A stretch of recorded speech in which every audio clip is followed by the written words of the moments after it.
Okay, guys, I think we are live. Let me just double check we got sound and everything here. Testing, testing, testing. Okay, I think there's one little thing I got to adjust here. And then I think we are good to go. We're going to be talking about Amazon today. Potentially pop sockets could be going away from Amazon merch. And then there's also kind of a bigger issue regarding kind of Amazon trying to, thanks Coco, thanks Bargain Effect, glad you guys can hear. This is my first time doing Streamlabs, so I just wanted to make sure we are good on sound. Auxiliary mic, let's see here. Properties. Okay, so switch over my sound. Let me know. Drop a comment if someone can still hear me. I just wanted to switch over to. Okay, good. So we're good to go, guys. A couple things. So first off, something I wanted to start doing. I think a lot more videos. I'm just going to start, rather than pre-recording them, I'm going to start actually doing them on live stream. And just thought it'd be a fun way of doing things. So that's one thing I'm going to start doing. And then I know I have a tendency to ramble. So I was going to start kind of recapping the topic of the video in the beginning, doing kind of a summary. And then for some of these longer videos, you know, if some of you guys want to tune out or you get bored with the subject matter, you can do that as well. This one should be pretty interesting. So just to give you guys kind of an overview, this article was on Recode the other day. And actually, you know what? I'm going to pop out my chat here real quick. So this article was on Recode the other day, and I'm surprised it hasn't gotten more media attention. But essentially, Amazon is doing to PopSocket and a lot of other brands. What they're telling them is you can't sell your own product on Amazon. You also can't have any of your third-party vendors or affiliates or distributors sell your products on Amazon. What Amazon wants is you have to sell us your product at a wholesale price, which I'm sure Amazon determines, and then we'll decide the retail markup. We'll be the seller of record. We'll sell it for you. Now, Amazon is obsessed with the customer buying experience. We all know about that. But the interesting thing is other third-party vendors can still sell your product. So if I'm PopSockets, Amazon is telling me you can't sell your own product and you can't have any third-party vendors or affiliates sell your product. But, you know, Tony over here in his mom's basement, he can sell your product on Amazon. What seems so stupid, if this is truly about the buying experience and not just about strong-arming brands, you would think that Amazon would not want Tony selling stuff out of his mom's basement. You know, God knows how long he takes to ship it, where he got these items for, if they're authentic. So Amazon, you know, the person who has the biggest vested interest in their product, the seller can't sell it, but they are going to let other people sell it. Makes absolutely no sense. What I would really like to see happen here is I would like to see, sorry about that, guys, trying to do two things at once here. I would like to see companies start going the route of Birkenstock and basically just telling Amazon to, you know, shove it. You can't sell our products on your platform, period. So I'm just trying to pop. We had the whole system down. We had the window that we knew to keep unlocked. We knew how to keep the door propped open. That's Jeff Staple, a legendary streetwear designer. He printed his first t-shirts by breaking into a school lab. We would just be running t-shirts till like 3, 4 o'clock in the morning, and it was so much fun. Jeff turned this underground operation into a global company, but it took 20 years. The reason why it took so long for me to get to where I am today is because I learned through trial by fire. Jeff shares what he's learned by teaching on Skillshare, an online learning community with thousands of creative, tech, and business classes. I love the idea of being able to take the 20 years of learning that I had and then pass it on to someone so that it only takes them half the time now. It's really, really dope to see how that's possible with Skillshare. You can learn from Jeff and other thought leaders right now. Just go to Skillshare.com/masters. Your first 2 months are free. My dog was going to stay with one of my friend's moms when I was out of town. And Just go to Skillshare.com/masters. Your first 2 months are free. Just go to Skillshare.com/masters. Your first 2 months are free. Just go to Skillshare.com/masters. Your first 2 months are free. Just go to Skillshare.com/masters. Your first 2 months are free. Just go to Skillshare.com/masters. Your first 2 months are free. Just go to Skillshare.com/masters. Your first 2 months are free. Just go to Skillshare.com/masters. Your first 2 months are free. Just go to Skillshare.com/masters. Your first 2 months are free. Sorry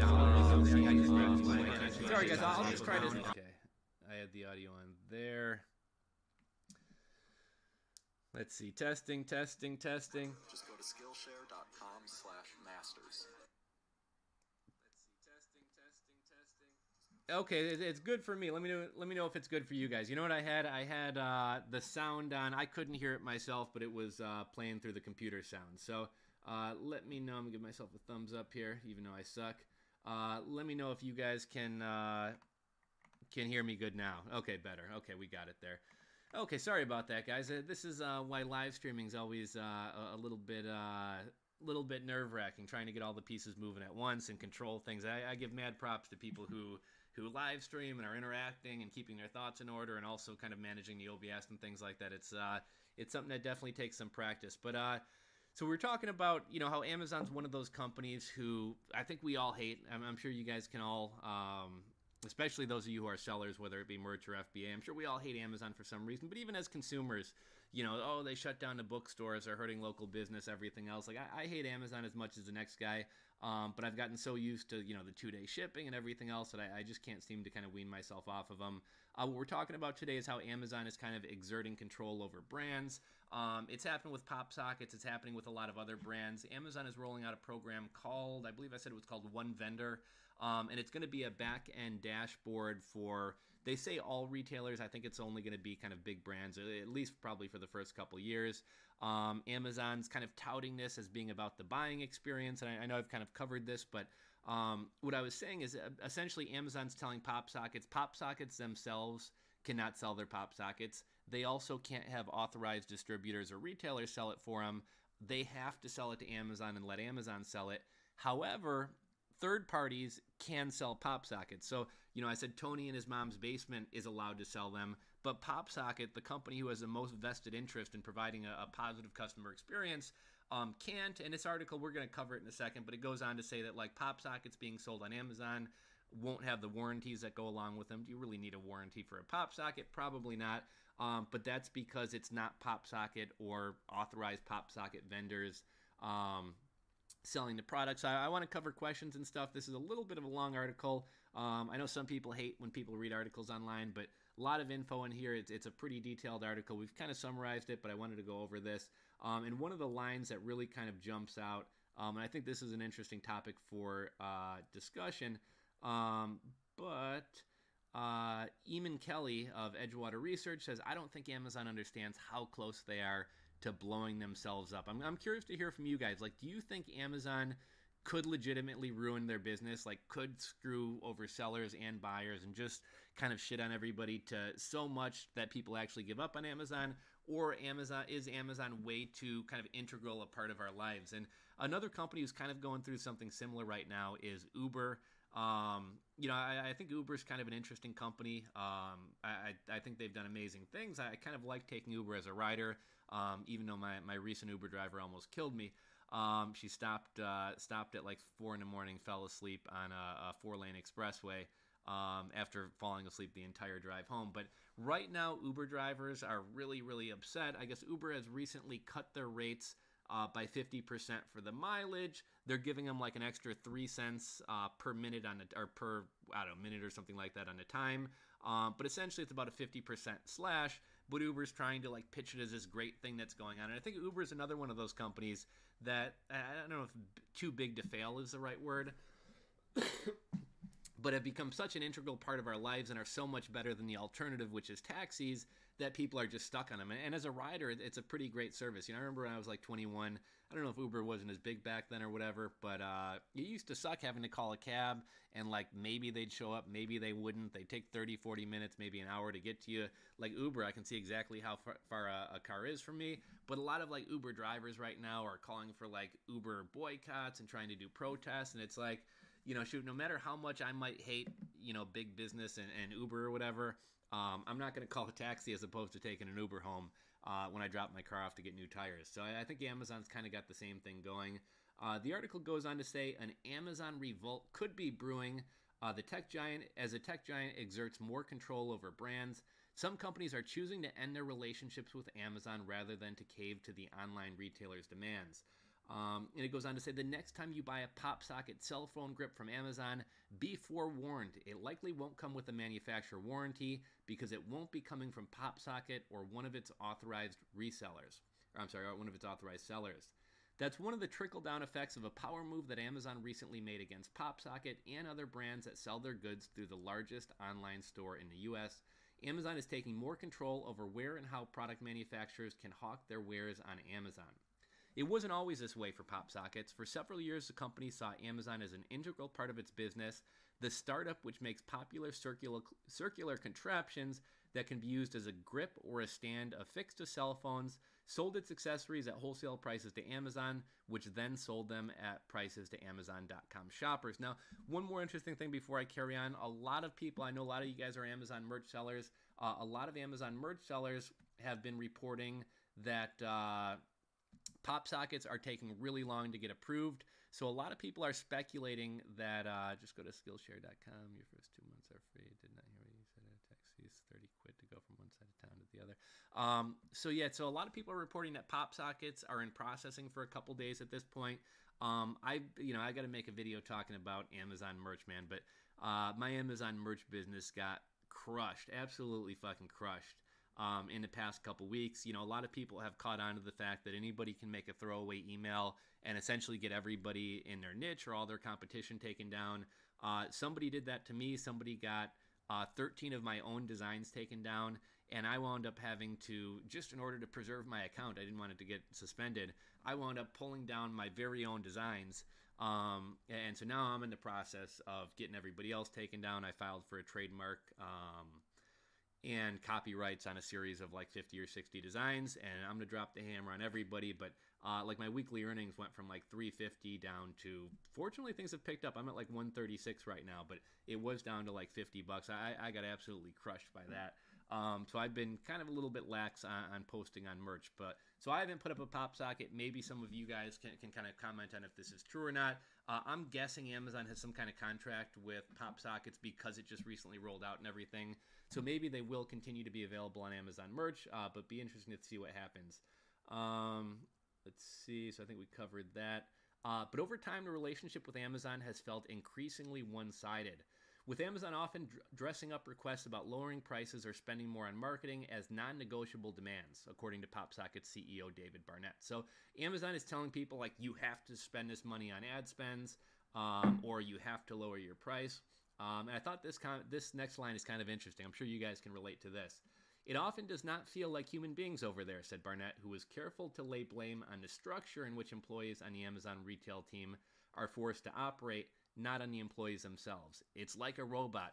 And how many of you guys, whether as buyers or sellers or FBA sellers or Amazon merch sellers, how many of you guys have reached out to Amazon with an issue and you get like just form letters back? There's no way to get a hold of a real person. I think we've all experienced, feeling like we're dealing with a robot. 2 months ago, the CEO had enough. He decided that his company was no longer going to sell its goods directly on Amazon. PopSockets would still sell its gadgets on Amazon, but through a distributor called iServe, one of the largest product resellers on the platform. If you buy on Amazon a lot, you've probably bought something from iServe in the past. Barnett's thinking was that the arrangement with iServe would provide PopSockets with a partner more amenable to terms that both sides could live with. But Amazon had other ideas. The e-commerce giant notified Barnett that iServe would be barred from selling PopSocket devices on Amazon, citing a new policy that That's also setting a new policy. If that wasn't bad enough, it also became clear to Barnett that unaffiliated sellers of his merchandise, merchants with whom PopSocket does not have any relationship, would still be allowed to sell on Amazon. Goods sold by these sellers do not come with a manufacturer's warranty, nor have they gone through PopSocket's quality assurance program. So, anybody can go buy knockoffs of PopSockets on AliExpress, list them on Amazon, sell them on Amazon, and Amazon is completely fine with that in spite of wanting to provide this, great customer experience. Yet Amazon won't let PopSockets themselves or resellers of theirs, who obviously there's going to be more quality control. There's more of a vested interest in keeping buyers happy. It's just crazy, and it kind of flies in the face of the idea that this is about a customer experience and not about exerting control over brands. But PopSockets did not flinch, and I'd love to see more people really kind of stick it to Amazon and not just cave. We're lucky we're not in a position where we can be strong-armed, Barnett told Recode. And so in early November, PopSocket's more than 2-year relationship with Amazon came to an end. Does Jeff Bezos really know what's going on here, Barnett asked rhetorically. I can't imagine he believes this is a good idea. The PopSocket situation on Amazon, for better or worse, is not a unique one. According to interviews with executives inside consumer brands agencies that help brands sell their goods on Amazon and industry analysts. Over the past few months, Amazon has applied intense pressure to consumer brands across different product categories, seizing more control over what, where, and how they can sell their goods on Amazon, the so-called everything store. One apparent goal, to take more control over the price of goods on Amazon so the company can better compete with retailers. The power moves are also believed to be a prelude to a new internal system that Amazon has yet to launch called One Vendor, something coming down the pipe, definitely for big brands, and I imagine eventually trickling down to all of us.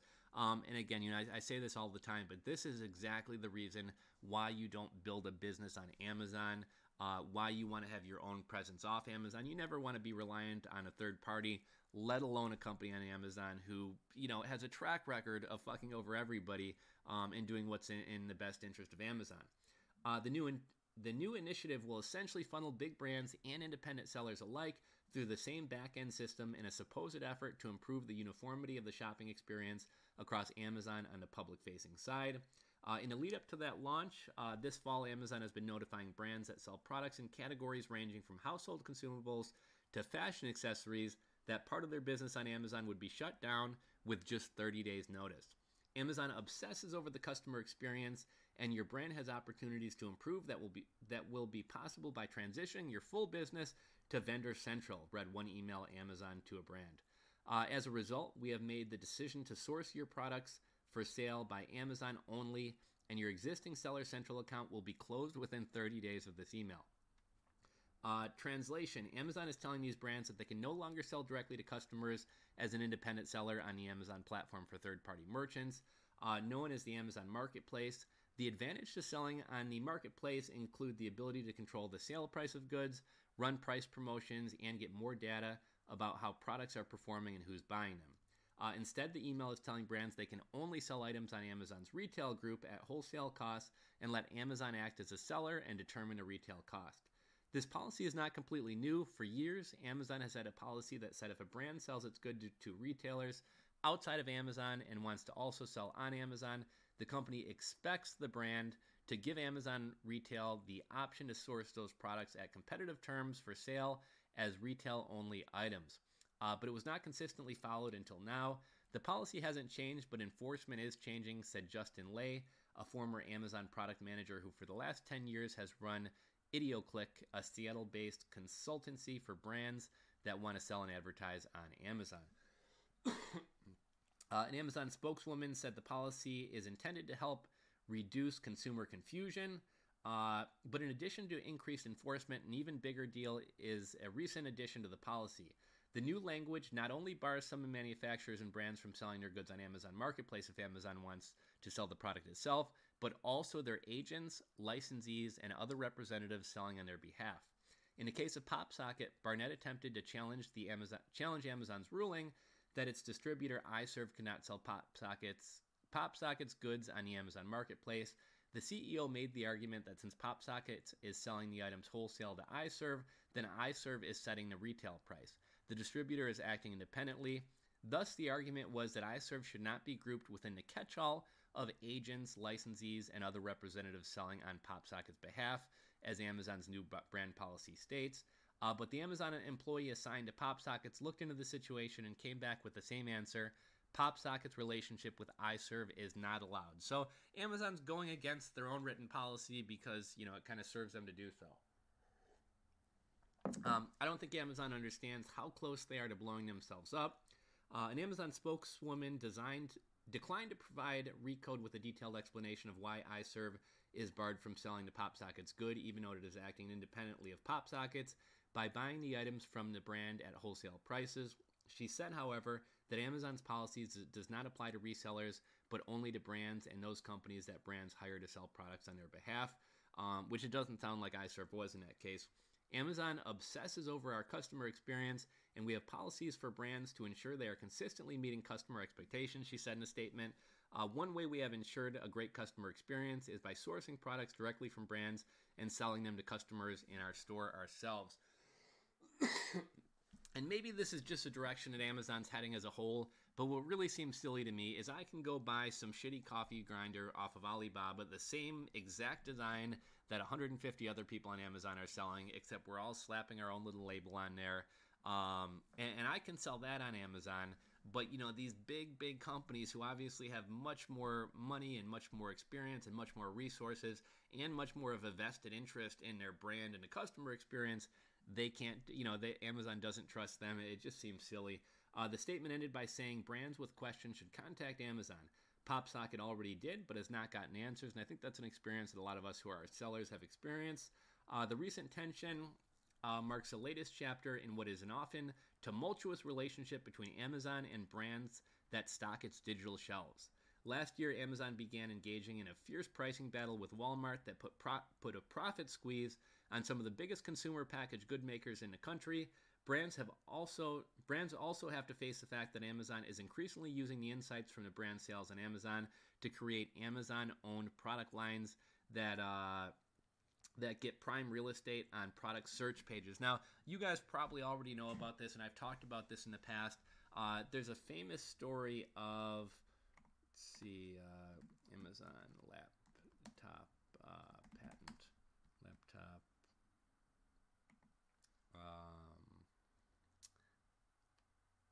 What was it? Amazon brands. I'm kind of having a brain fart here, but there's another interesting. Okay, here we are. I don't know if this is the article I was looking for, but merchants say Amazon is copying their products, and there's dozens of stories like this. But one especially kind of famous one is a guy who had one of these like aluminum, laptop. So you can put your laptop in your lap and it's not, sitting on your junk, killing all your man goods or what have you. So anyhow, this guy had this aluminum laptop thing. Obviously, Amazon sees that it's selling well. Amazon tweaks his product just enough so that they can't be accused of copyright infringement. And then Amazon sells their own, Amazon brand, Amazon goods version of it at like $19.99 when he was selling it at $50. And, who do you think Amazon is going to show at the top of search? Do you think Amazon's going to show their own product where they're making all this money off selling the product? Or do you think Amazon's going to show this guy's product where, they're getting a cut of the sale, but they're getting 15% as opposed to keeping the vast majority of the sales? So, this goes on and on and on. And this is one of the dangers of selling on Amazon is essentially you're giving Amazon access to your customers, all your sales data, and if your product sells well and it kind of gains their attention, they're going to copy your product and undercut you. And then at that point, they're going to kill your Amazon sales anyway. I think the power dynamic has been flipped, said Chad Rubin, founder and CEO of the e-commerce software startup Skubana. If you have eyeballs, you have the power. Many brands don't have power anymore. With what some perceive as an assault on brands, Amazon may be tempting fate. I don't think Amazon understands just how close they are to blowing themselves up, said Eamon Kelly, a senior research analyst who tracks Amazon closely at Edgewater Research, where he is partner. Kelly cited brands like Birkenstock that have pulled themselves off the platform in recent years and said he has had conversations with others that are ready to jump to if Amazon's behavior doesn't change. PopSockets Barnett agrees. I don't think it's a sustainable business model, he said, maybe for controlling the small players whose brands depend on Amazon, But to endure this kind of treatment, there's a lot of great brands out there who can make a choice to leave. What's worse, according to Barnett and others that do business with Amazon, is that while brands and related sellers are getting kicked off the marketplace, Amazon still allows other merchants to sell those brands' goods, even if they are not directly affiliated with the brand. That set a double standard. It'll be interesting to see if somebody chooses to challenge that in a court of law, said James Thompson, a former Amazon employee who now runs Buy Box Experts, a consultancy for brands. It's no longer an open marketplace then. And I really agree with this. Amazon has been walking the line of, I think, becoming a monopoly for a long time. And if they start kind of playing these games where they're essentially strong-arming brands into doing business with them and letting them set prices and letting them be, the only seller of items, I think this probably could be challenged in court. To understand a deeper significance of policies, it's helpful to understand how the Amazon retail platform evolved and how it works. In its early days, Amazon started out by sourcing products at wholesale prices directly from manufacturers or suppliers and then selling them at retail prices to customers. But in 2002, the company introduced the Amazon Marketplace, a platform on which other merchants, whether big companies or one-person shops, could sell goods to customers on Amazon. The goal was to dramatically expand the product catalog available on Amazon while outsourcing the risk of buying inventory. It worked, and I know we kind of talked about Uber a little bit earlier in this video, and Uber's done the exact same thing, right? Uber has drivers using their own cars, buying their own insurance, paying for their own insurance, paying for their own gas, and then Uber's the one kind of reaping all the rewards. And I mean, it's a genius business strategy. Amazon has done the same thing, right? We're the ones spending our own money, dealing with all the headaches of dealing with Alibaba suppliers. We're paying all the import fees. We're the ones having to buy product liability insurance. We're the one paying all the postage to send stuff into Amazon. And then Amazon sits back and takes no risk and reaps all the rewards. So genius business model. It'll be interesting to see if over time Amazon has become, too big to fail, or if we've all become so dependent on them that they can, shit on all our heads and people are just going to keep doing business with them. To the average Amazon shopper, it's not always obvious when a product is coming from Amazon or a merchant, and Amazon has worked to make sure it doesn't really matter. In 2006, Amazon introduced a program for Marketplace called Fulfillment by Amazon that allowed these sellers to pay Amazon to handle the storage, order fulfillment, and customer service for goods they sold on the platform. And that is really true about people not really knowing whether you're buying from a third party or Amazon. I've been selling on Amazon for years. I've kind of started to wean myself off the platform because it just sucks and I hate Amazon, with the exception of merch, because it's the best opportunity in the print on demand space right now. Redbubble isn't even a close second, but that's the next best one. But I was talking to my sister, and she was kind of asking me about business and selling on Amazon, and she kind of assumed that everything being sold on Amazon Prime was sold by Amazon. And she didn't realize that, well over 50% of goods sold on Amazon are actually third parties. But that's kind of the perception among buyers. The key to the program, it made it possible for FBA goods from marketplace merchants to carry the Amazon Prime label, just like items Amazon sources itself, and to be delivered to Prime customers within 2 days of ordering for no extra shipping charge. The numbers speak for themselves. Today, the marketplace accounts for 53% of all physical items sold on Amazon, up from 41% in 2015. So over half of the goods sold on Amazon are not actually being sold by Amazon. But earlier this year, Amazon made moves to consolidate much of the decision-making for its retail platform under a single leader. Senior Vice President Doug Harrington, who spent nearly 14 years at the company. Harrington comes from the Amazon retail side of business, where Amazon sources products itself and acts as a seller. That brand leaders and consultancies say has influenced recent moves.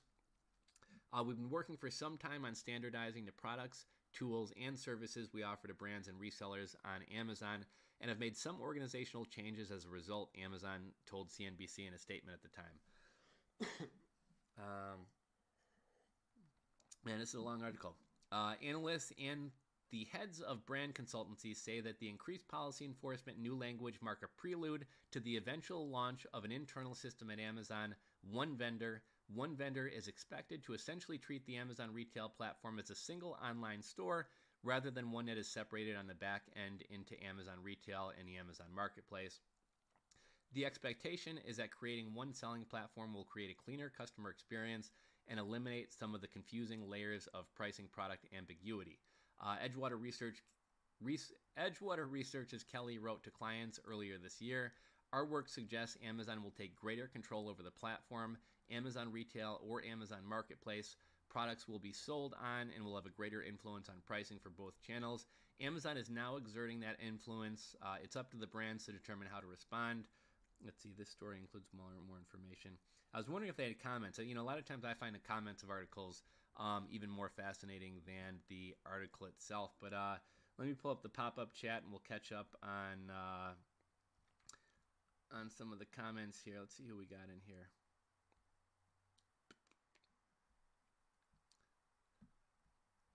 Oops. Okay, let's see here. Oh, Skillshare play. All good. Just go to Skillshare.com. Do your first. Hey, D Della. I actually use Skillshare myself. That's probably why I'm seeing the ad here. Just wait till they piss off someone like Nike. You know what? I don't know. It'll be interesting to see. I don't think one brand leaving will really will really tank Amazon. But if there's kind of a coordinated effort among a lot of big brands to not be bullied by Amazon, it will be kind of interesting to see kind of what becomes of that. Let's see here.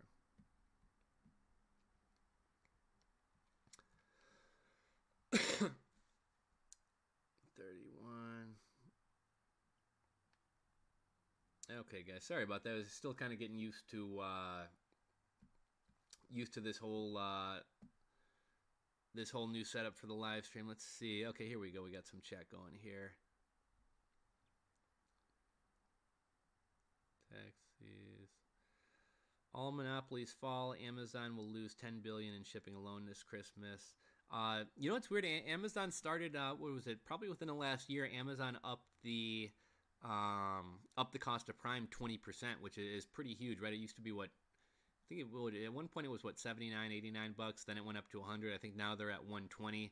I in the past I'd ordered a lot of stuff on Amazon. I mean, Prime shipping is great, but in the grand scheme of things, I probably can't justify the cost of Amazon Prime purely off buying items. I just don't really shop. I used to buy a lot of junk, and I've kind of tried to adopt a little bit more of a minimalist lifestyle. And, just all the little, shit that you buy on Amazon just because it's kind of fun to buy. I've kind of stopped buying a lot of that garbage. I mean, it is still nice for phone cases and things like that. But I always kind of justified the cost of Prime with, okay, I get Amazon Music, and I get Amazon Movies, and I think I get free photo storage on my phone. But I hate Amazon Music. I'd rather listen to Pandora, even with the commercials. Amazon Movies, I absolutely love that was it Jack Reacher? What's the show with that John Krasinski or whatever? The CIA show, awesome show. Amazon's had a couple of good independent series, but for the most part, I mean, I hate the stuff on their platform and I hate the navigation of it. So I'll probably wind up canceling my Amazon Prime next time it comes up. Amazon is bankrupt. The only thing holding Amazon up is companies that bought and stole their cash flows. Amazon is history. It'd be interesting to see, is Amazon profitable? I know for 20 years Amazon wasn't profitable. I think I remember that they finally became profitable. Let's see. Still taking huge loss. I need a guy, I like when I watch Joe Rogan, and I forget what his sidekick guy's name is, but he's like, hey, Google that for me. I got to look up all my stuff myself. 51 billion. So yeah, I think Amazon at this point is profitable.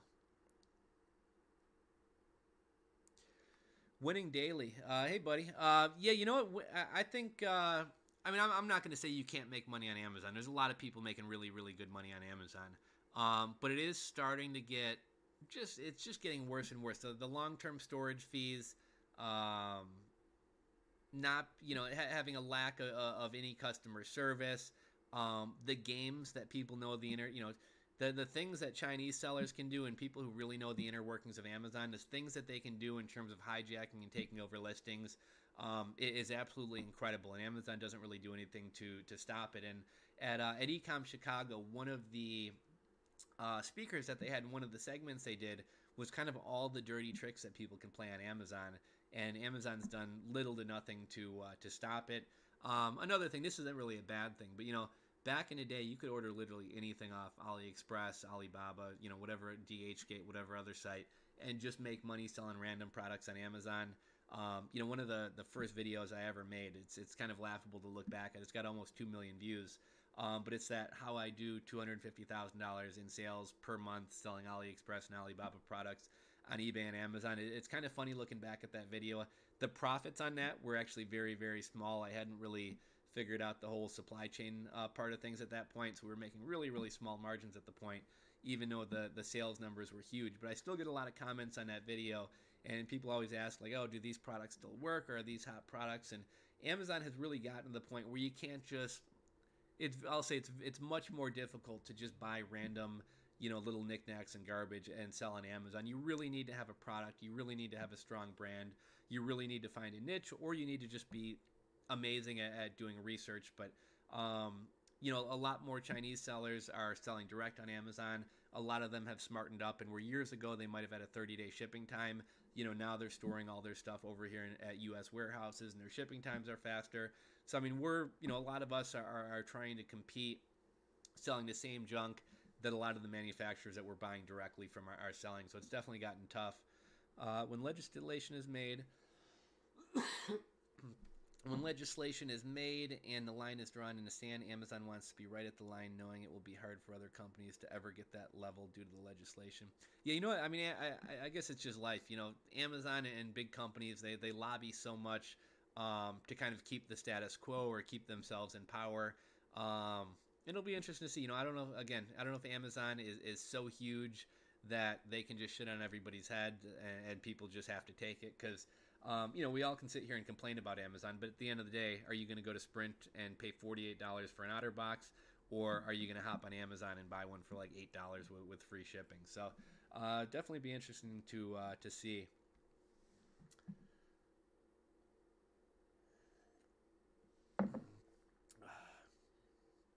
One of the weird things about live streams, I know a lot of people are kind of comfortable just kind of sitting there and picking their nose and playing with their cat and things like that, and I always feel like I kind of have to keep the action going. So that's why I wanted to start live stream or get a little bit more comfortable with the silences and stuff. I really hope that all the YouTubers that really focus on selling the dream of FBA die out someday. That's funny, Scooney. With all the YouTubers, obviously I kind of get lumped into that group, even though I try not to be one of the people kind of promoting the hype and things like that. But one of the things that's really funny to me, the people that appeal to kind of the lowest common denominator, and by that I kind of mean the stupidest people in the world, they tend to be the ones that get the most views and get the most traffic and everything else. I'm not going to call out any names, but I will say a lot of the biggest FBA YouTubers, and I don't really do a ton of FBA stuff on YouTube anymore, but especially one particular very large Amazon FBA YouTuber has kind of been busted out. His Amazon account was revealed. He sold a cock ring and under bed restraints and has like a bunch of really, really bad print-on-demand t-shirts for sale. But maybe he's doing more stuff now, but he's never sold anything on Amazon, yet he's made probably hundreds of thousands of dollars selling the dream of Amazon to other people. But that's the same of everything. This has been going on with real estate for years. It goes on with pretty much any business activity on YouTube. And there's a lot of great content creators and a lot of great business educators and things like that online. But I noticed that's one interesting thing. And my channel is kind of in the middle. I'm not a huge channel. I'm not a super small channel. But I notice a lot of the best content, a lot of the best information, and at least by my assessment, the realest people out there tend to be a lot of the smaller channels. A lot of the channels with 100,000, several 100,000, millions of subscribers, it's more infotainment. It's not really information. Whereas a lot of these channels with a couple hundred, a couple thousand subscribers, they're the ones who are actually doing what they're talking about. And they're the ones kind of giving out the best information. There was a guy, he just kind of stopped posting. His name was Justin Charnel, has a YouTube channel called Onyx Defiant.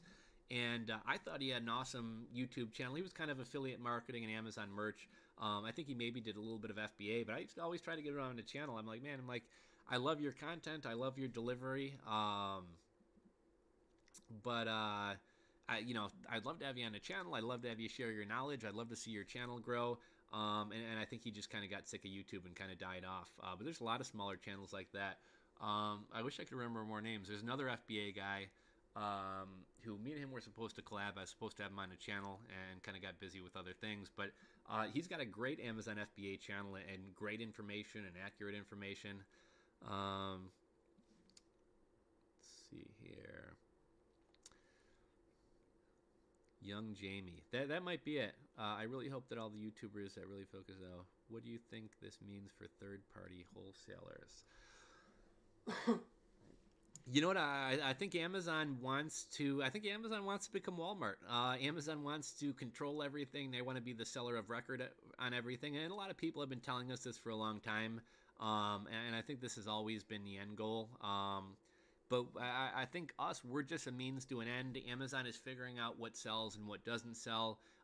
Amazon is becoming more integral in everybody's lives and becoming I think something like 63% of households have an Amazon FBA account. I think they're trying to get to the point to where they can really do whatever they want, and there's really nothing the rest of us can do about it. Becker. You know what? I used to really like Alex Becker. I used to really, really like Alex Becker, and he does have some good gems of wisdom and stuff like that. I bought his book a while back. I like a lot of his bigger picture stuff, a lot of his mentality type stuff. He used to do some great content about starting a business and inspiration and desperation and how those are often the things that motivate people to start. But I used to love a lot of his mindset and bigger picture stuff. And obviously he was an SEO. He had his SEO softwares. I thought that was all well and good.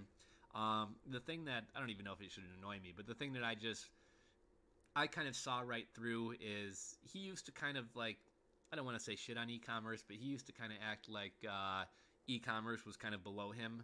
Shopify and that type of thing was kind of below him. He's a multi-million-dollar software engineer or whatever. And then as SEO kind of started to die out in Shopify, and it's smart of him, I'm not knocking him for it, but as Shopify kind of became the next thing, now all of a sudden everything transitioned from SEO to wolf mugs, and it just kind of struck me as kind of bandwagon hopping. I mean, not that he doesn't know his stuff. All those skills and marketing skills and everything else that he used to develop his following and kind of power in the SEO niche, he just kind of transferred that to Shopify, and all that information is kind of carries over.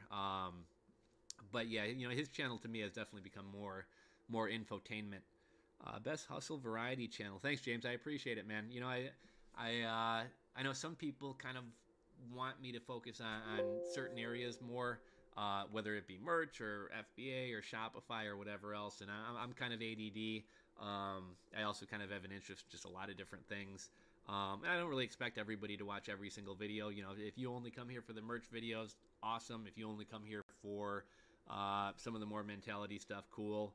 I gotta grab my my charger. I'll be right back with you guys.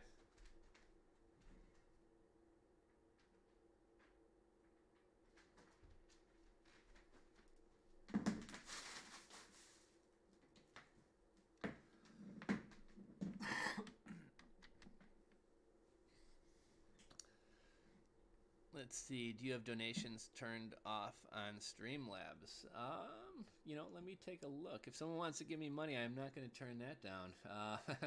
You know what? I was meaning to. For the longest time, I've been wanting to set up a Patreon, and then YouTube as that new membership thing. I don't really sell any information. I kind of give everything away for free.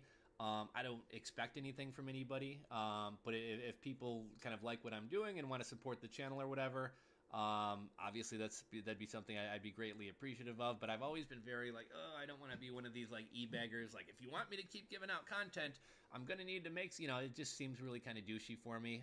I never really wanted to kind of be one of those people.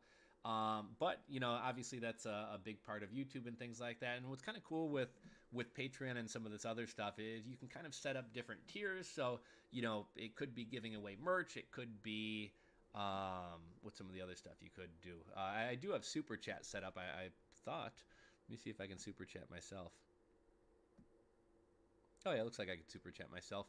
Yeah, I'm still getting a hang of this whole Streamlabs thing. I mean, it seems awesome. I think, not that you guys want to see me in a cowboy hat, but I think there's some way to do kind of like a Snapchat feature, where I could throw a cowboy hat on myself or something. Should I want to do that? On the video I made earlier, let's see, donations.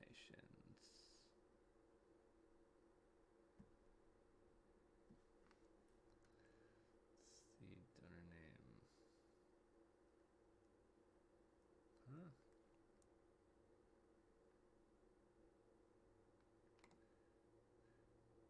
Let's see, show deleted.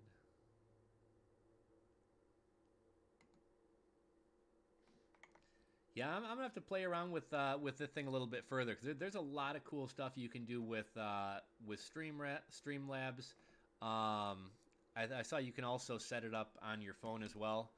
So I was gonna try to set it up on the phone, and I had kind of an idea for a little series to do called like Let's Browse Reddit or something like that. I get a lot of my inspiration for business ideas, content ideas, product ideas from Reddit, and I try to mention, hey, Tawny, good to see you. So I try to mention that, Reddit a lot as kind of a source of inspiration. Hey, Matt, how do I turn them on Streamlabs? This whole Streamlabs thing is new to me. I was familiar with Super Chats. Obviously, you got Patreon, and YouTube has that new member thing. It's I really got to kind of dig into all the specifics. But yeah, I think since I'm doing a stream right now, I don't know. Oh, sorry, Julie, I got ads turned on. Let me hop into Streamlabs. I was just going to kind of play around in the back end of this thing. This thing's kind of neat.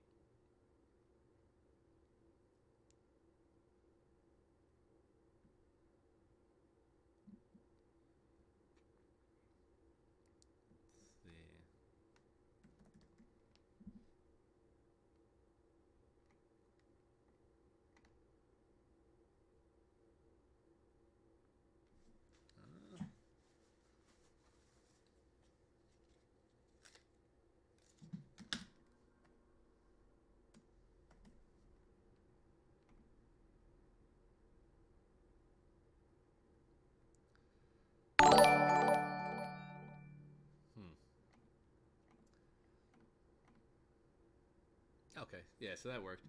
Yeah, Streamlabs must have their own thing. But yeah, like I was saying in the video I made earlier today, I was showing what's his name, Asian Andy, and he does some really funny stuff. If you guys didn't see the video earlier, I just think it's really kind of creative, some of the stuff he does. Pretty much everything involves just people doing super chats to embarrass him in public. But I thought the Uber thing he did was really clever. He had, the other example I showed was him sleeping and letting people interrupt him. But yeah, a lot of really, really neat stuff that you can do with this Streamlabs.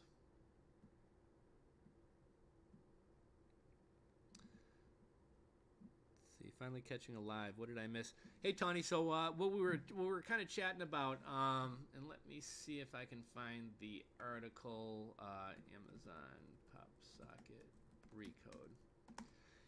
You can always watch the replay. I know some people hate videos where people are kind of just reading articles. So if you'd rather read it yourself, totally understand there. But I'm going to drop a link here. Essentially, and it's going on with all types of brands, but Amazon is going to be rolling out a new program called One Vendor, basically kind of trying to, for lack of a better word, strong-arm brands into allowing Amazon to sell everything for them, Amazon to set retail prices. In the case of pop sockets, Amazon has told pop sockets, you can't sell your own products on Amazon. You also can't have third-party distributors sell your pop sockets on Amazon, but Tony in his mom's basement, who has no relationship with you, they can sell on Amazon, and this is all in an effort to provide a better customer experience, which makes absolutely no sense. So that's kind of what we were talking about in this stream. And again, I just dropped the Recode article if anybody wants to check that out. Scooney, I think Becker's going to back off YouTube except for his ads. He hasn't done a video in forever. You know, it's kind of funny. There's been a lot of articles and stuff within the past few months, the past year, about YouTube burnout, and kind of talking about how now that YouTube is actually kind of an opportunity for people to make, serious money. A lot of people are like leaving their day jobs to do YouTube and things like that, and it brings on all new types of pressures. Like, first off, you're now dependent on this YouTube money that used to just be gas money or beer money. But furthermore, like when it becomes your full-time thing, you can't just make videos when you're inspired or when you're in the mood to. People start getting themselves on these posting tracks. I have to post every day, or I have to post every Monday, Wednesday, and Friday. And a lot of people get burnt out. It could also be that he was driving a lot of traffic to whatever his Rockstar program is, and he's kind of reached a tipping point where no matter how many more videos he makes, it's not going to sell anymore until he rolls out another course or something. So he's going to stop, making videos until he gets out some other digital product he can sell. But yeah, I've seen a lot of people on YouTube kind of posting a lot less recently. Normally things kind of pick up after summertime. Summertime people are traveling, they're out enjoying the nice weather, and wintertime people are spending more time inside, and that's when ad revenue starts to go up. My ad revenue is actually hurting right now. There was 1 month when I made $4,500 in YouTube ad revenue, which is insane. Prior to that, I had probably a year of making $2,500 a month, and I think right now it's at about $800, which really kind of sucks. They say when it rains, it pours, and I left my company about a month ago. Right around that time, YouTube ad revenue started crashing. Shopify changed their affiliate terms, so commissions there went from like $600 a month down to like $13 a month. More recently, the problems with my Amazon listings, my Amazon merch listings get taken down. Those earnings went from like that. That really pissed me off because I was at $1,100 for November. No, I'm sorry. I was at $1,100 for October. I was expecting like a 30 or 40% surge in earnings Q4, Christmas gifts and things like that. And right then, like my two to 300 of my best-selling niche stuff got taken down. I had one particular Amazon merch shirt with, I think, 22 or 23 reviews. That one got wiped out. Amazon won't hear any appeal, even though I can show that I've been selling this product longer than anybody else. I have a Shopify website where I sell it. I've been promoting it on social media for a long time. Amazon tells me, here's the email of the person who reported you. Go sort it out with them. So yeah, everything just kind of came crashing down at once. They post less because it's passive anymore, mostly. You know what? I'd be curious about that. Like in my experience, I guess it depends on what you're doing. I guess if they have courses and things like that, and people continue to watch those videos, that's going to continue to drive sales for them. And I guess most smart people aren't really dependent on YouTube ad revenue. But in terms of YouTube ad revenue, man, if I take like even 3, 4, 5 days off, I mean, I definitely see things start to sink, and then I start posting again, and things pick back up. It's kind of similar to Amazon merch is kind of the same way. With Amazon merch, and it's just, this is kind of one of those tinfoil hat theories. But with Amazon merch, if I'm posting, sales kind of stay consistent. If I take a week off from posting up new shirts, sales numbers start to fall. As soon as I post even just a couple, even if it's only 3 to 5 shirts a day, as soon as I start consistently posting it again, Amazon merch sales start to pick up again. Let's see, Scooney, I remember him talking about how you need to only focus on one thing and how YouTube takes up way too much of his focus from his autoresponder biz. I thought he had, I guess the autoresponder is probably still live. I thought Becker had, I'm going to make myself another coffee. I don't know if you guys can hear me. So I thought Becker had kind of moved on from the autoresponder to his Shopify courses and things like that. But I guess there's no reason to stop that. It's probably just something he added on. And that definitely is true. That's one of the things with, I feel like I'm pretty consistent on YouTube. I feel like I always try to engage with you guys. But when it comes to learning all the inner workings and having the production up and everything, when I was running my business and had all of the side hustles going, it seemed like YouTube, I've always been active on here, but like as far as like really upping the production and learning editing, that kind of seemed like a kind of an unnecessary distraction, especially for kind of the kind of channel that I have. I remember him talking about, but yeah, that's one thing, Scooney. You know, I'm interested to kind of hear your guys' takes. So I've always questioned whether it's good to kind of be an expert on one thing and go an inch wide and a mile deep, or whether it's better to be kind of a jack of all trades and go I don't know why I'm having such a hard time with this, go a mile wide and an inch deep. But, you know, just kind of my personality, how I am, I just have a ton of different interests. I have a poor attention span, and I just really kind of enjoy jumping from one thing into the next. I saw a study recently that my dad actually bought me this book called The One Thing years ago that I've never bothered to read, or at least haven't read as detailed as I'd like to. But you know, traditionally, I think most people say you're better off becoming an expert at one thing. You know, LeBron James wouldn't be LeBron James if he was also running a YouTube channel and learning how to play the ukulele. But I actually read an interesting article by, I don't know, Harvard Business Review or something like that recently that kind of made the argument that a lot of times people who are jacks of all trades actually wind up being more successful. But I think all of us kind of naturally lean one way or the other. Yeah, merch sucks anymore. My 5-star shirts are getting hijacked. You know what, Tawny? I'd love to hear more about your experience and anyone else who is merch sellers out there. I mean, merch, I've just kind of lost my interest in. You know, it was never my main thing, but I was starting to do a lot of videos about it. I was spending a lot of time on it. I was really enjoying it. And to see how easily the whole thing, I mean, that's something that, you know, I should listen to myself. That's something that I preach all the time. Don't rely on Amazon. Don't rely on Amazon. But to see just how easily, you know, someone could come in, create a throwaway email and wipe out, you know, all my shirts, and potentially get my account suspended, you know, altogether.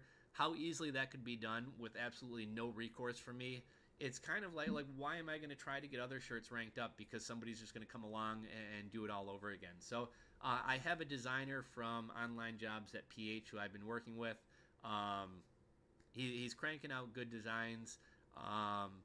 You know, it is fairly passive, so I mean, I'm going to keep doing it. But my fear is that anytime you start having a lot of success with the shirt or a listing, someone's just going to come along and do this, and it doesn't seem like Amazon is putting much of a focus on doing anything about it.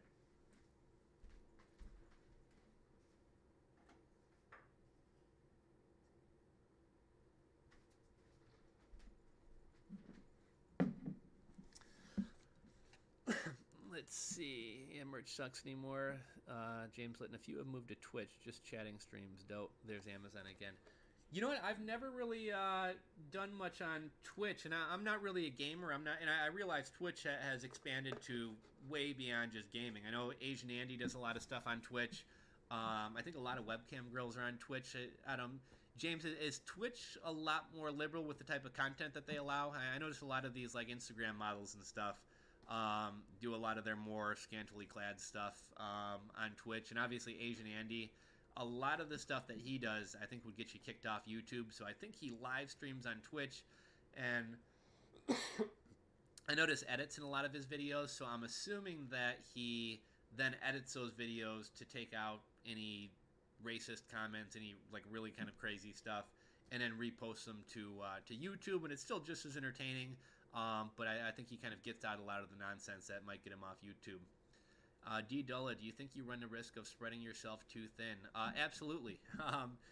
That's something I've been working. Like I realize I'm spreading myself too thin. I realize that I'm kind of hopping from this to this to this to this to this, and in the end, like either nothing gets done or a lot of things get done in kind of a half-assed nature.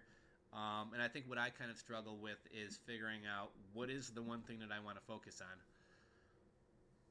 They have some defined rules, mainly racism, nudity. Yeah, I mean, I imagine as long as you're not dropping racist comments and maybe doing like, I was going to say, I don't know, dildo shows or something. But yeah, I mean, as long as you're not doing something too crazy, I kind of got the impression that kind of anything goes on Twitch.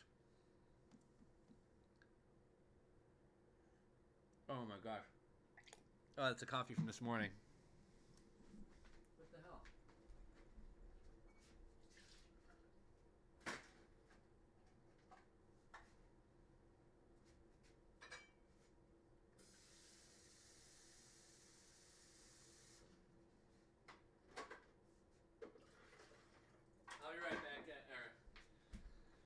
Sorry, guys. I drank a cold coffee from this morning. Just making a fresh one here.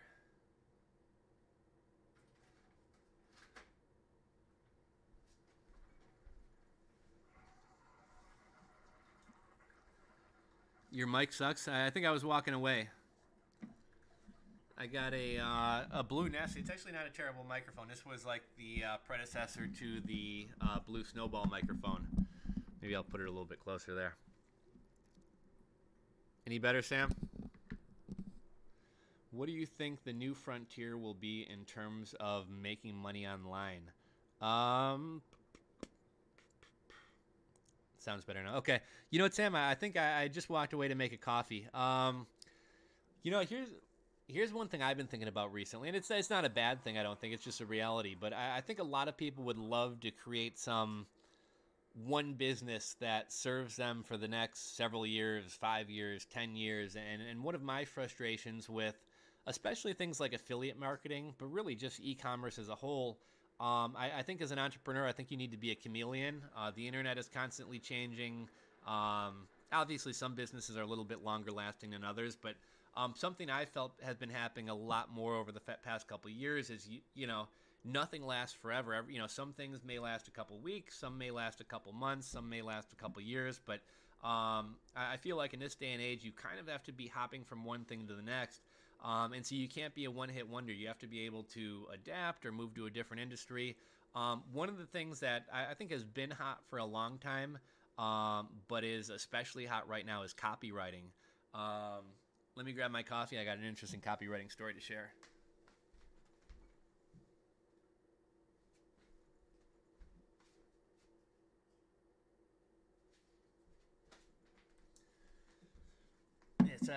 I drank a coffee from yesterday on accident. The only thing worse than cold coffee is like being at a party and picking up a beer bottle with ash in it. That's about the only thing more disgusting.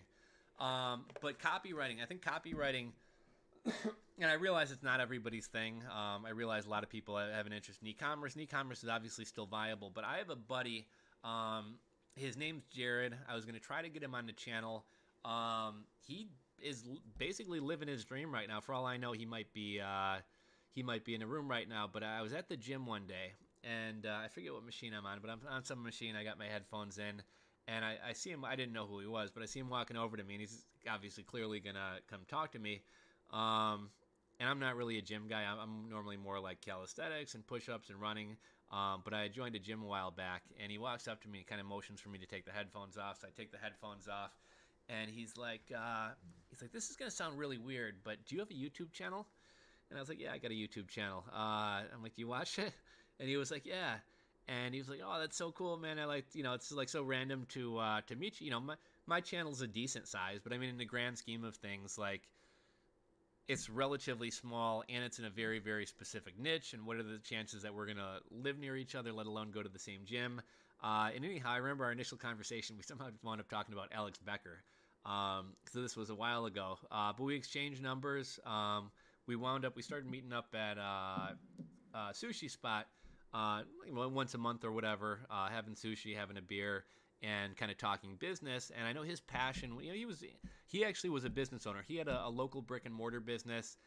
It was something he had gotten into through his dad, not really something he was passionate about. And his passion was copywriting. And I thought that was really cool that, in this day and age when everybody wants to do e-commerce, he had something a little bit different. There's nothing wrong with e-commerce.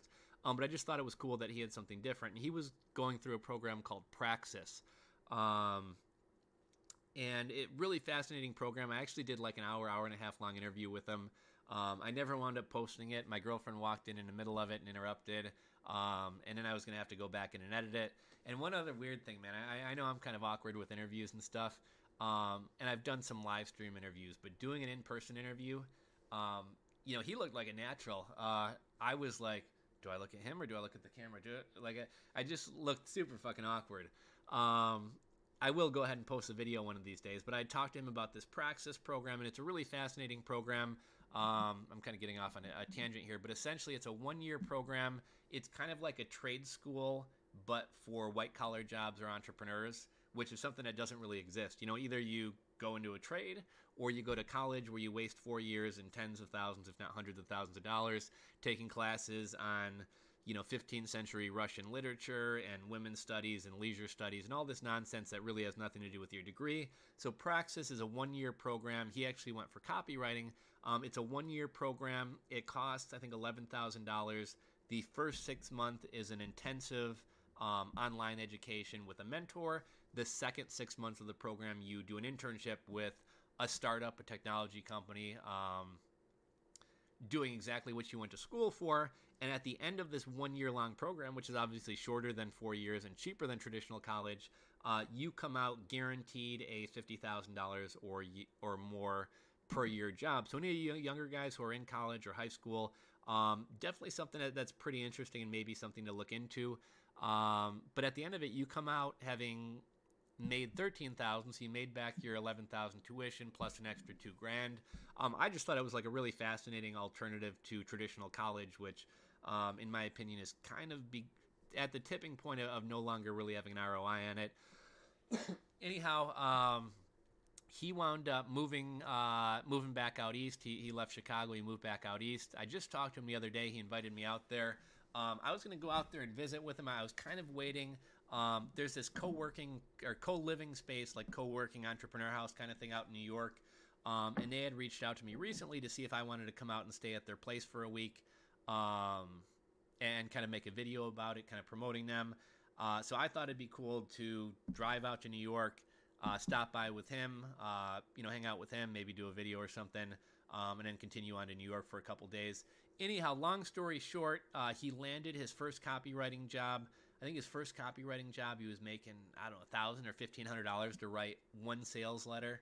And then I think second time around he upped it. He's making like $2,500 writing a single sales letter. And I guess a lot of other copywriters are a lot slower than him. But he said he's cranking out content, and the people he's working for are wondering how he's cranking it out so quickly. So copywriting, for anybody who doesn't know, I guess technically it could fall into like content marketing and writing blog posts and things like that.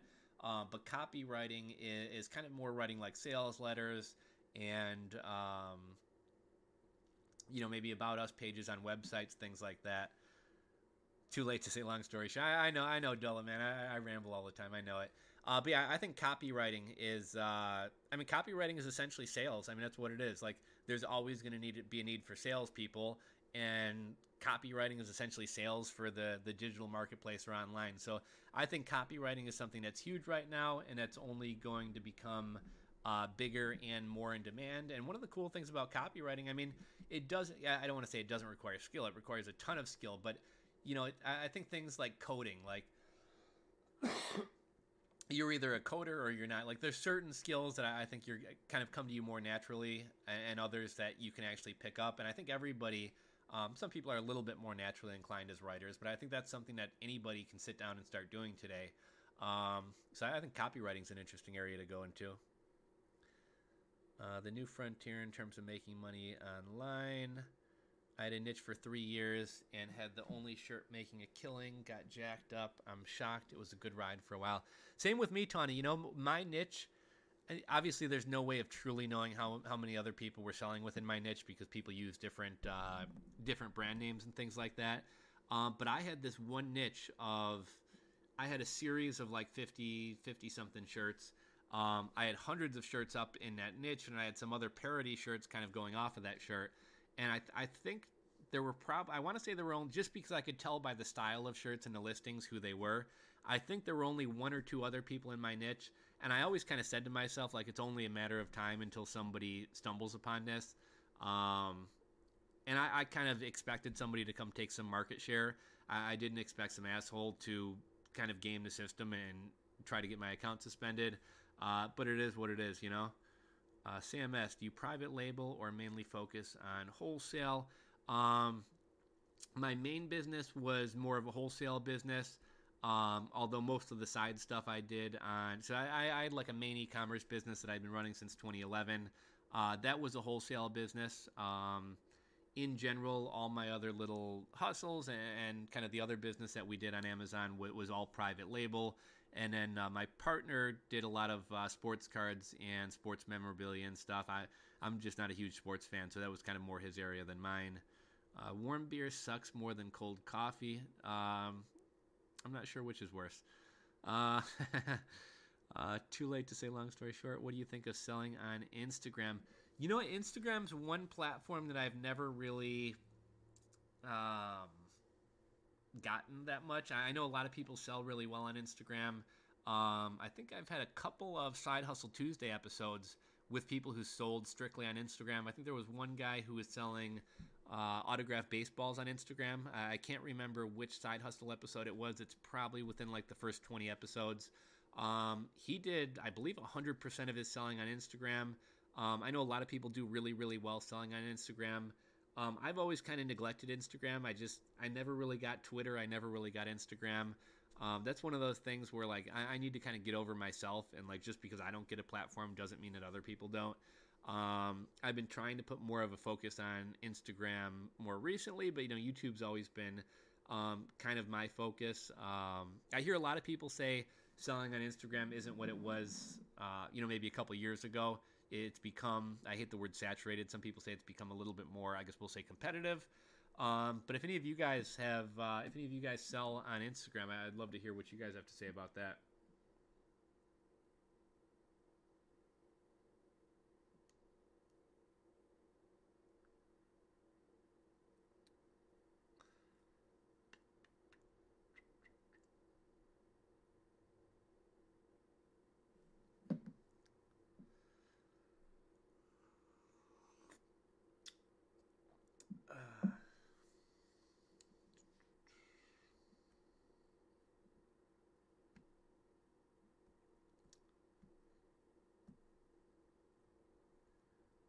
I'm gonna learn to kind of ride out these silences. So I'm gonna hop on Reddit and just kind of see if we can maybe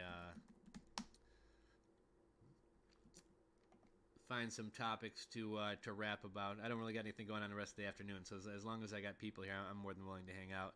How's your website coming along? Winning Daily, I always confuse Winning Daily if he's a buddy of mine. Winning Daily, I believe Winning Daily is my buddy who I met off YouTube. We've been meeting up lately, and I've been kind of slacking on the website. I guess I'll rap about that for a little bit. So I decided I've been meaning for years to set up a kind of a home base for my YouTube channel. And partly I was busy with other things and never got around to it. And then partly I literally spent years like, okay, I'll do something on Wix. Okay, Wix sucks. I'm going to take that down. I'm going to start fresh. I'm going to go over to WordPress. The learning curve on WordPress sucks. I'm done with WordPress. Let's try Squarespace. And like I literally would jump from one to the next, to the next, to the next. And I never really kind of had the patience to give WordPress a chance. There's a cat by the name of Entrepreneurs in Cars. And this is his website. I still got to kind of refine mine a little bit, but I think you guys can probably see some of the similarities there. I didn't really have a good picture to put here. And even his, like this isn't a high resolution image. This one is. But I wanted to know what theme he was using. I'll just kind of rap about this because you guys might find this interesting. What WordPress theme is that? If you're ever curious about what WordPress theme somebody's using, and there's similar tools to do this with Shopify. You can't always find out exactly what theme it is, but you can find pretty close to it. So if we copy his domain and drop it in there. Okay, so this one's telling us his plugins, but not his theme. I think it's this one.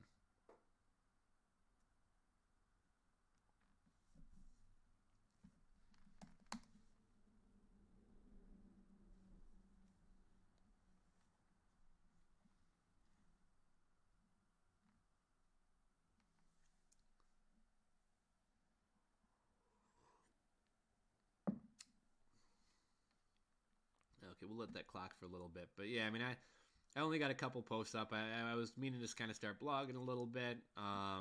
Just kind of wanted to have a home base. We got the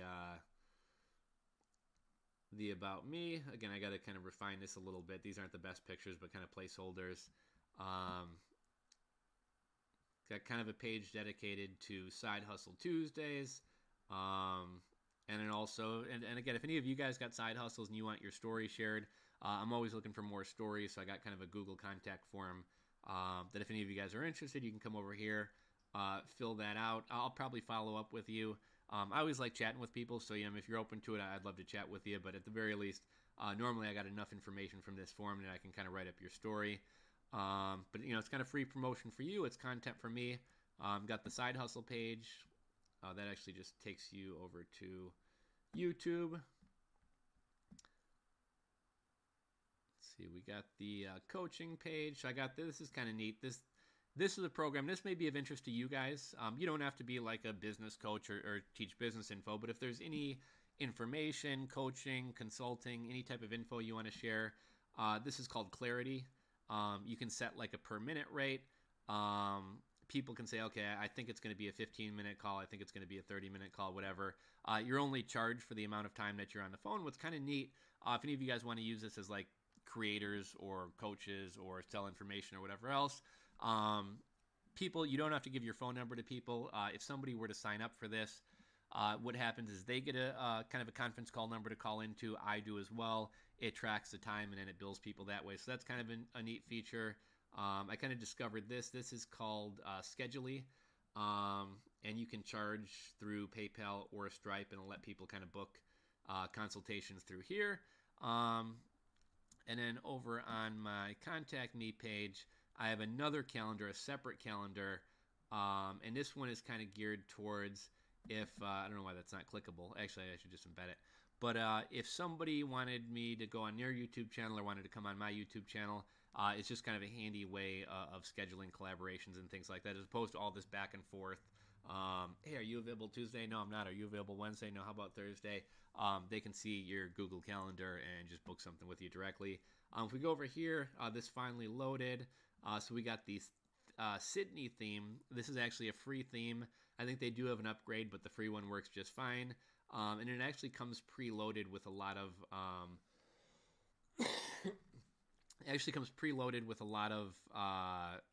these plugins already. He may have added a couple custom ones. I guess I can't log in or you guys will see my password. But the Sydney theme uses Elementor, which basically turns WordPress into kind of a drag and drop template, very similar to a Blogger or a Wix or a Squarespace. So if any of you guys have been kind of frustrated with WordPress, but it's a platform that you want to be on, I would highly, highly suggest giving it another try and using Elementor. In the past, I've known about these theme builders and things for a while. In the past, I tried like Beaver Builder and some of these other ones, and just didn't really like anything, but Elementor is absolutely awesome. How's your website? What's your thing now? Tanya, I wish I knew what my thing was now. Like I said, I left that business about a month ago. Wasn't really sure what I was going to do. Thought about getting my real estate license. Thought about kind of doubling down on YouTube and turning it into a full-time thing. Thought about substitute teaching. I wouldn't mind not having a job or even a full-time business for a while. And just, I don't want to say lean fire. I'm not anywhere close to that. But just kind of, having some different hustles, doing some gig economy stuff, and maybe trying to build a new business on the side. But I got my substitute teaching license recently. I may do that a couple days a week. Just I'm getting kind of bored as hell sitting around the house, and I haven't been as productive as I wanted to. So I got my substitute teaching license here in Illinois. They pay like $150 a day, and I can read and do whatever else in there. So I may do a little bit of that. With merch and YouTube and some affiliate programs, that was making enough to kind of cover my nuts. So that was making enough to cover my mortgage, homeowner's insurance, car insurance, phone bill, all that type of stuff. And with my Amazon earnings getting slashed, and then some of these other affiliate programs changing terms, huge lesson about having multiple income streams and not being reliant on third parties. It's definitely not the case anymore. So I'm definitely kind of digging into, it's only been a month or whatever, but I'm definitely digging into savings. And it also doesn't help that, like, of course, as soon as I leave and my income goes from, pretty good, 6 figures or whatever, to, poverty level. Even if it, as long as it was covering my expenses, I was kind of cool with that. But now it's kind of fallen below that. And for the for the past couple of years, I've been kind of seeing my bank account increase, and now it's kind of decreasing. So I definitely want to get into something soon. But I did kind of want to take some time off to just kind of rest and recharge. I've been going like hard for the past 7 or 8 years. Kind of work on some more passion projects, that kind of stuff. Justin, man, why does WordPress suck? I'll be honest with you. I feel kind of the same way. One thing that I've always said about blogging platforms is everyone seems to say WordPress is the best. I've always felt that the best platform is the one that you're comfortable on and the one that you're going to post on the most. So if that's Wix, I think Wix is the best platform for you, even though in the grand scheme of things, Wix isn't really better than WordPress. But if you're going to use a Wix website or a Wix blog that you actually post on and engage with people on is better than a WordPress site that you don't. WordPress has a lot more flexibility. There's a lot more of a learning curve with it as well. There's sometimes problems with plugins in and not interacting correctly and things like that. But I always kind of hated WordPress, even though I realized it was the best option. And ever since I found Elementor, I'm not a web designer. I don't necessarily even have an eye for design that much. But, I was able to throw together a functioning, relatively clean site. I guess I don't really like this kind of back and forth. I'm going to kind of refine things. But, I was pretty kind of happy with what I was able to initially throw together, and I got to put in a little bit more time into fine-tuning it.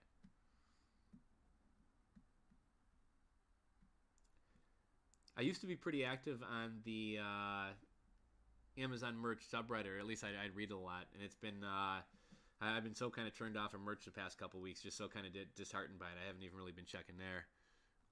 Whatever happened to Bitcoin? Tawny, you know what? I don't know what happened to Bitcoin, man. I actually made a video, kind of like a my cryptocurrency update video a couple weeks back, and I never got around to posting it. I'm really upset with myself for being greedy and not taking more profits when, Bitcoin was up near 20,000. My dad and everybody else was telling me to, and I had kind of missed out on some gains by listening to other people, and so I'm like, screw listening to everybody else. Bitcoin's going to 50,000 or whatever. Bitcoin started to fall, and again, I continued to be greedy. I'm like, well, I'm not going to sell for 17 when it was at 20, and then it's at 15. Well, I'm not going to sell at 15 when it was at 20. And back in February, I talked about this a little bit in the live stream yesterday, but back in February, end of February, me and my girlfriend went down to Mexico with my folks, my sister, my nephew. I kind of, and Bitcoin it was probably at, 13 or 15. It hadn't completely crashed yet. And I told myself, I'm just going to completely tune off to Bitcoin and crypto, at least for the next week. And obviously things continued to slide, and I never really looked back. But it's been a change, man. I was going to like 2 to 3 Bitcoin meetups per week. I was like living crypto 24/7. And then again, kind of like a merch thing, just kind of disheartened by the whole thing so much. Just didn't have success building the site the way I wanted with Elementor. Still found it to have a steep learning curve. Yeah, I mean, it's definitely not as easy as a Wix or something like that, but I was pretty, I guess, what part of Elementor did you struggle with? Because did they not have all the elements that you wanted to add? Or, maybe you're like me and you just don't have an eye for design. And even though you have the tools to put everything together, you just don't really know where to put things. Yeah, I'd be curious to hear your challenges with Elementor, because I'm far from an expert with it, but I've really liked it thus far. So if there's anything that I could help out with, I'd be more than happy to. Like I said, I'm not that into WordPress. I know there's this whole new Gutenberg thing going on, which I think is turning the entire platform into kind of like a block building tool. I haven't played around with it yet, but yeah, Elementor I thought was pretty neat. What do you think the best route to generate passive income? Dula, I don't really believe in passive income. I think I made a video a couple weeks ago. Yes, I don't want to do that one. Let's see here if we go to...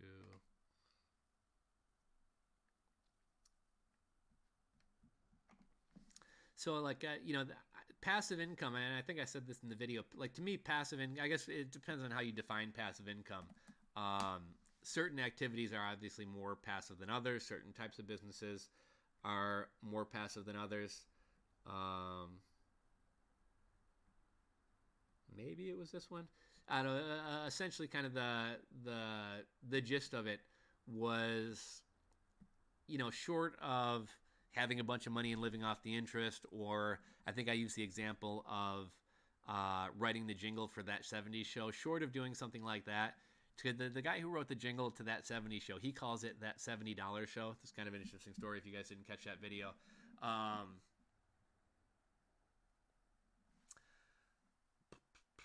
Sorry, I lost my train of thought.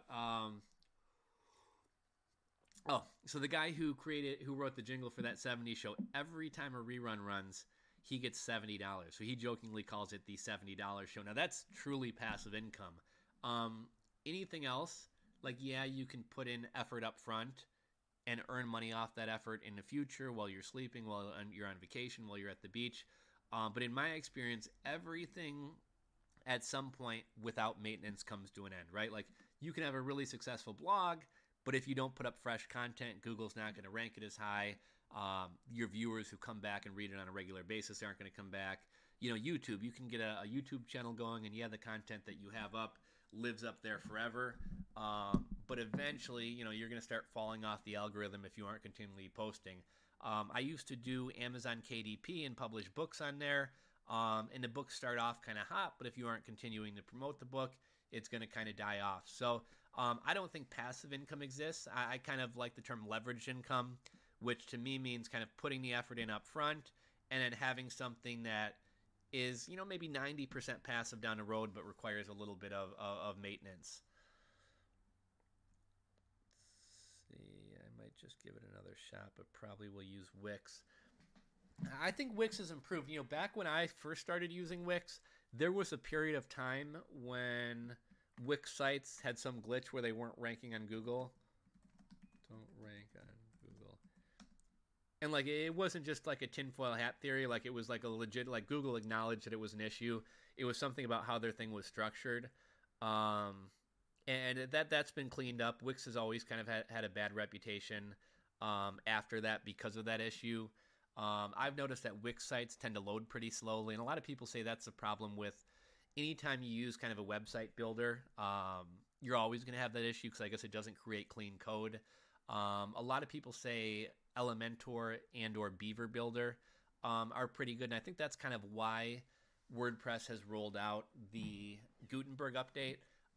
Anytime you have a plugin or some type of add-on on WordPress, it's not native to the platform. So I think by going to this Gutenberg, at least from my understanding of it, you're going to have this kind of dumbed down website builder for the masses. And then also because it's kind of a native part of the WordPress software, it should be clean code. There shouldn't be any weird interactions with other plugins.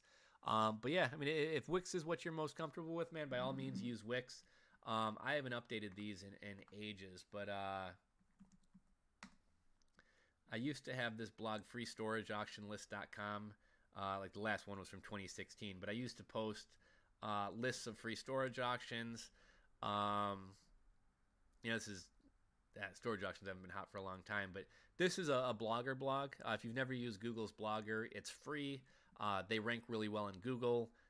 Very intuitive, very easy to use. I have another one that I abandoned kind of years ago. Actually, it's rulesforrebels.blogspot.com. And I think this is set up to automatically like repost stuff that I post on YouTube. I think it stopped doing that a while ago. But Blogger, I'm using some of the older templates and very basic themes and things like that. But for anyone who's just starting out and wants to get into blogging or wants to try it out, Blogger's pretty cool. The only critique that people really have of Blogger is that you don't truly own your site. So with Blogger, like, you can buy a custom domain and you can forward it over to Blogger, but you never truly own your content like you do with WordPress. When you get your own domain, you pay for hosting. So that's really the only critique that people have of Blogger. I've made dozens, I won't say hundreds, but I've made definitely dozens of Blogger blogs. Only one has ever been taken down, and it was a blog about car insurance, and I was just like reposting duplicate content, and everything was affiliate links, and the thing was just purely spam. So I don't blame them for taking that down, but I mean, I've had dozens of Blogger blogs, and they've never taken anything down. So I mean, I don't think that's a huge concern. Another kind of cool thing about Blogger, unlike with Wix, and that's another thing to watch out for, Justin. If you use Wix, make sure you keep copies of all your blog posts. I might even recommend posting all of them after they post on Blogger and get it, or after they post on Wix and get indexed. I would actually suggest posting them on like a free WordPress site as well. Reason being, at least last time I used Wix, Wix doesn't really have any way for you to export your content. I think they probably do that on purpose. So when you start with Wix, they make it as difficult as possible for you to leave. Whereas with Blogger, when you want to leave, you can export all your content, easily upload it to WordPress, and you still kind of maintain all your old posts and things like that. Let's see. Speaking of Bitcoin, I finally found a good use for it. Bitcoin is a good middleman for depositing and withdrawing from online sports betting. You avoid all the nasty fees.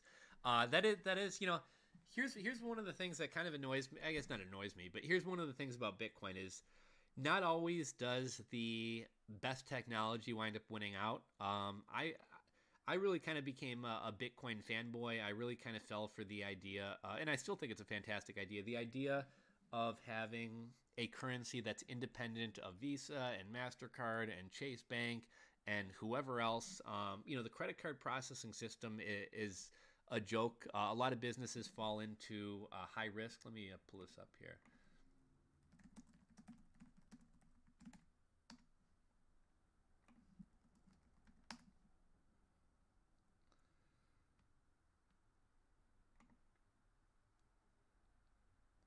So, I mean, look at it. Here's all these businesses that PayPal, Stripe, and really merchant processors as well won't deal with.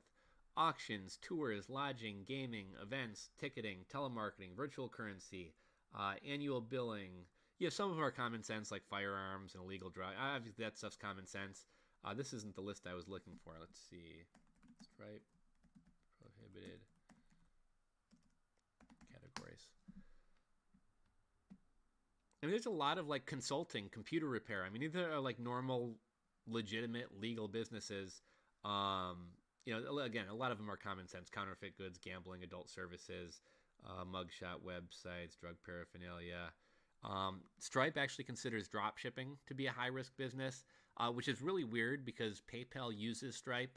So I'm not sure if they're just kind of willing to turn a blind eye to it as long as you don't have any issues, or if Shopify has a special relationship with them that Shopify merchants are allowed to drop ship, because obviously Shopify promotes Shopify payments and drop shipping. This isn't really, there's some other lists out there, but I mean, there's a ton of legitimate businesses that it's impossible to get credit card merchant processing for. And I thought Bitcoin and cryptocurrency as a whole filled an awesome role in allowing them to process payments. Obviously, crypto is great for illegal and also gray market things, Silk Road, Agora, Alphabay. There's really no good drug marketplaces now. Not that I would use them, but there's really no good drug marketplaces now. So even that element has been kind of taken out of crypto. But yeah, sports betting is a great example of, how cryptocurrency can fill a need that traditional processing and traditional banking won't. But really, there's just no reason to use crypto. I hate to say it. Again, it is a better technology. It's cool that it brings banking to the unbanked. But at the end of the day, if I'm going to buy this hat, I don't really care about any of the privacy concerns or any of the benefits of privacy that Bitcoin gives me. I'm not going to earn credit card rewards for using Bitcoin on this. I have no chargeback protection. One of the cool things about credit cards is with my Chase Sapphire Preferred card, anything I buy, they automatically give me, I think, at least a year warranty on top of it. I get access to airport lounges. I mean, there's a million benefits of using a credit card that Bitcoin and cryptocurrency don't have. Credit cards cost a merchant, anywhere from maybe 1.5% to maybe 3% tops. So it's not like there's a huge savings from using cryptocurrency. So, and it's not that user-friendly to use. People are already used to using credit cards. I think I heard that for a new technology to take off, it has to be 10x or 10 times better than the existing technology. And while Bitcoin is awesome, there's just not a reason for most people to hop over and use it instead of credit cards. And I have kind of a funny story. One of my first, I guess we'll say normal purchases with Bitcoin was a hat from a company called Beardo, who advertised that they accepted cryptocurrency. My girlfriend really liked their hats. My girlfriend's always trying to get me to buy, will you buy me this? Will you buy me that? So I told her, I said, if you can figure out how to use Bitcoin, I'll buy your hats for you. And so I kind of had to hold her hand and walk her through it, but we got everything set up. I sent them their payment. About 3 weeks goes by. Nothing ever shows up in the mail. So she calls up their customer support number. Yeah, we bought a couple of hats with Bitcoin and we still haven't got them. Oh, yeah, they had to get back to us. They get back to us. Oh, yeah, we've never had a Bitcoin payment before. We really don't know how this stuff works. So they never processed my order. They accepted Bitcoin, but they really didn't know what it was or how it worked. So, I mean, that, it wasn't necessarily a great first experience using Bitcoin. Everybody is getting jacked up on Amazon. Hear about Cody. Tony, tell me what Cody is. I don't know what Cody is. The only thing that I know in regards to Cody is like those Cody jailbroken Amazon sticks to get copyrighted like movies and stuff. Do you or have you ever used VAs for anything? Yeah, I use I get my VAs off onlinejobs.ph. I've never really used them for my e-commerce business. When I was running my business initially, I was doing it from my day job, taking calls and doing all that type of stuff. And then after that, for the past 3 years, I was, in my office 9 to 5 doing, that was my full-time thing. So I didn't really have a need for VAs. I have been using VAs for graphic design. They're going to cost you a little bit more than, just a VA to process Alibaba or AliExpress drop shipped orders or something like that, since graphic design is a little bit more of a skill. But for, I would say, $350 to $600, depending on their experience level, you can have a graphic designer working 40 hours a week for you, 40 hours a week for you full time. I was talking to Ken Hustlebee at Ecom Chicago a couple weeks back, and he's actually from the Philippines. He goes back there regularly. And I had asked him, I was like, I said, I'm offering, I think it was $450. I told him I'm offering $450 right now to full-time graphic designers. Is that reasonable? Am I low? Am I high? And I forget exactly what he said, but I think he said like a call center worker, which obviously that's a huge industry over there. I think he said a call center worker will make like $300 to $500 a month. So I was paying the same amount of money to somebody to freelance. So I might have been a little bit high. I'm not trying to like be predatory and take advantage of people. Like I want somebody to earn enough money to feed their family, and they have a skill, and it is cheaper than the U.S. I mean, I'm happy to pay them whatever the going rate over there for full-time call center work is. I was trying to create a grid layout for blog posts, but I wasn't able to create what I wanted to. Maybe there isn't enough customization. You know what, Justin? That's actually a frustration that I found as well. Elementor makes everything very easy to do with like drag and drop, point and click elements, except for the homepage. Because I was trying to lay out my homepage. I was going to get a picture of me pointing and saying like start here. And then I was going to have like, I guess kind of different like modules, like free. I wasn't going to charge for them, but I was going to have like, I was going to call them data sheets. So there was going to be like a data sheet on affiliate marketing, a data sheet on drop shipping, a data sheet on e-commerce, a data sheet on Amazon merch. And it was going to be like me pointing, and it was going to say start here. And when you clicked here, basically for people who are like completely new to making money online to, I guess kind of just get their feet wet and kind of explore different options. Justin, buddy, Winning Daily, who was in the chat earlier, I don't know if he's still here. He's a web designer. I've seen some of his work. Me and him meet up in person at Starbucks. I should have met up with him today, but I've been sick and been kind of catching up on some things. So I hadn't reached out to him. But normally me and him meet up every Tuesday. He's a talented web designer. He's a real person. He's somebody that I could see in person and yell at him for if he screwed you over. But if you did want to, because I think with like WordPress, I think you'd be fine with Elementor in terms of designing your pages and doing blog posts if you could get the initial like homepage set up how you want. So if you have any interest, you can probably find him up in chat. Or if you want, shoot me an email, rulesforrebels@gmail.com, and I'd be happy to put you in touch with him.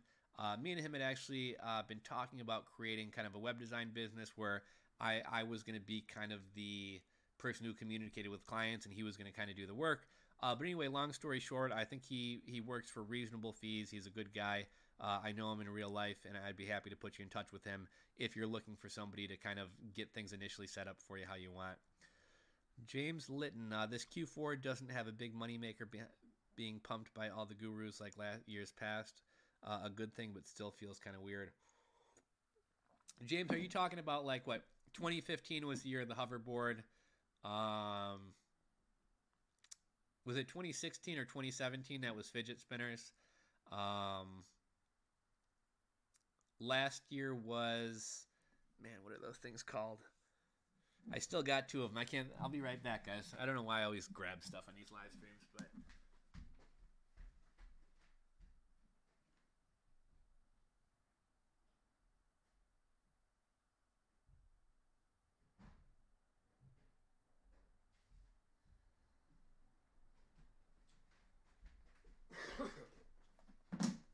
So 2015 was hoverboards.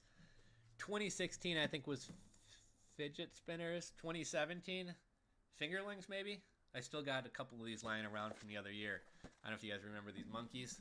But yeah, I haven't. A couple years back, Pie Face. If you guys are into retail arbitrage, Pie Face was a big one from a couple years back.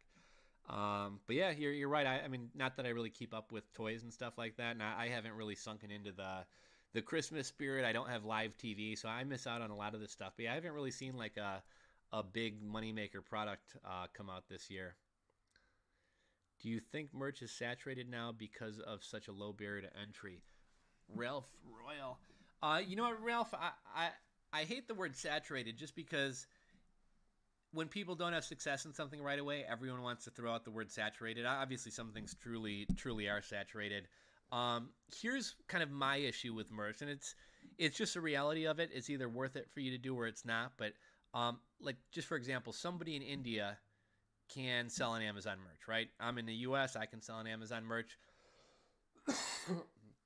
For somebody and actually we'll use the Philippines. I think Philippines is a better example since I actually know what they make. So if somebody working a full-time 40-hour-a-week job in the Philippines makes $500 or less, if they can squeak out $500 or $600 on Amazon merch, well, shit, man, I would rather do Amazon merch than work a full-time job. For somebody like me in the U.S., my mortgage is $1,300, which isn't terrible, but it's $500 a month isn't going to do it for me. So I kind of feel like people from third world or second world, whatever countries, can do it full-time and live nicely off the income, where somebody like me in the States, I have to have something else going. I can't be completely reliant on Amazon merch. But I mean, you can make good money on Amazon merch. Look at Glenn. I think Glenn's doing like at least three. I'm talking about Glenn from Hustler Hacks and Merch Informer. I think Glenn's doing at least $3,000, $3,500 a month on merch.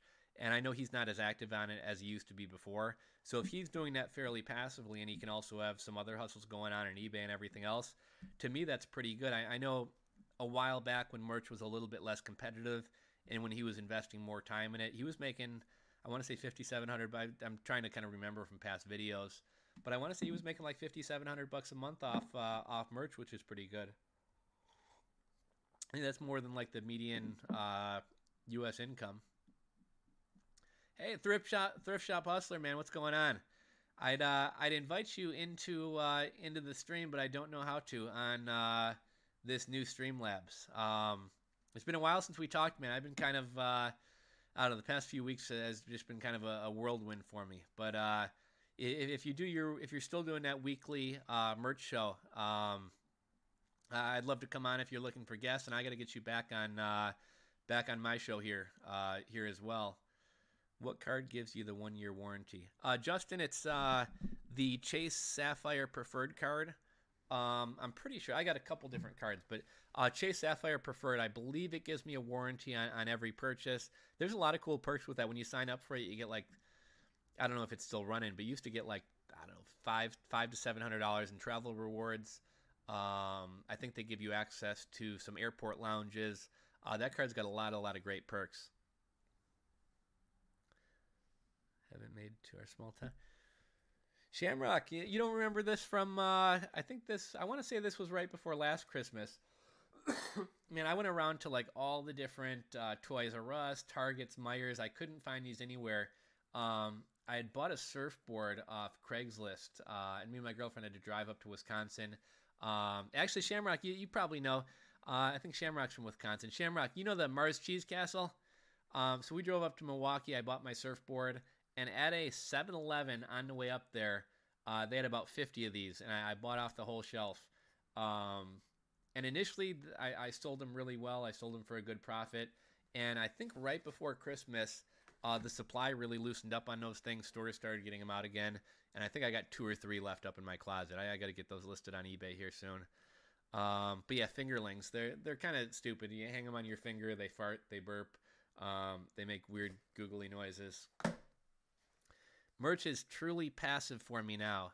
I'm guessing that's because you've kind of gotten sick of merch. Thrift Shop Hustler, man, let me know if you run into the same issues or if you can maybe help me out. So I don't know how much of this you caught, but long story short, I had a series of, I think it was 57 t-shirts that I made. And these t-shirts all with, I don't want to give away what it was, but it was a series or a line of 57 shirts. I was pretty much the only one selling within what we'll call it this niche. I knew people were going to come along eventually. Long story short, and I'll try to keep this brief because everyone else heard this already, but long story short, somebody obviously set up a dummy emailed Amazon, said these are my designs. Amazon took all my designs down. I got 13 takedowns. I wound up pulling down my own designs to kind of preserve my account. And then when I tried to appeal it with Amazon, hey, here's the guy's email, work it out with them. And obviously they're a scammer, so like, what am I going to work out with them? So that's what kind of has me upset with Amazon merch right now is, A, my income's been slashed terribly, which is income that I actually needed right now. And then also I'm kind of like, well, what's the point of, you know, one particular, I had a lot of reviews on these shirts, but one particular shirt had 22, 23 reviews. So what's the point of me trying hard on merch? Because if I get another shirt that ranks, somebody using Merch Informer or whatever else is going to find it, and they're just going to take me down again. I don't, but I am sure that the bargain effect where, yeah, there's this place called Mars Cheese Cat. I'm all over the place. So there's a place called Mars Cheese Castle. It's kind of a cutesy little shop. They have like craft beer, cheeses, hot sauces, all that kind of stuff. They got a little sandwich shop in there that has like really, really good cheese curds and great Reubens.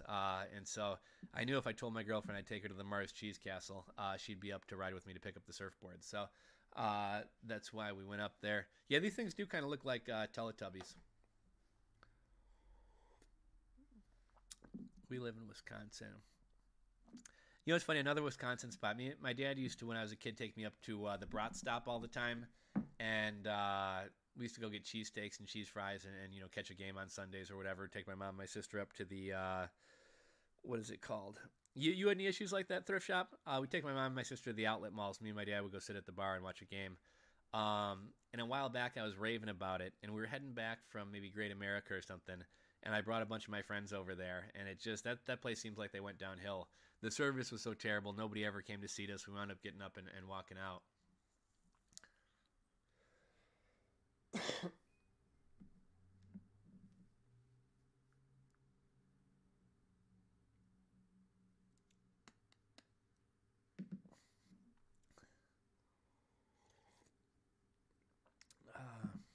We still got 23 people here, so let me know what you guys want to rap about.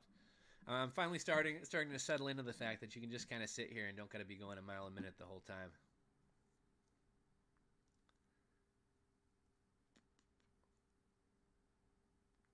Winning's still here. Yeah, so Winning Daily's still here. If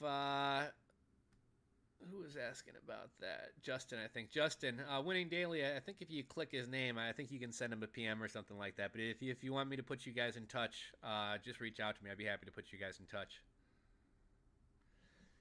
Yeah, I've been, as far as that issue that I was complaining about with merch, I mean, it's been kind of a recurring theme on the subreddit. Let's see here. Stolen designs. Same bullet points.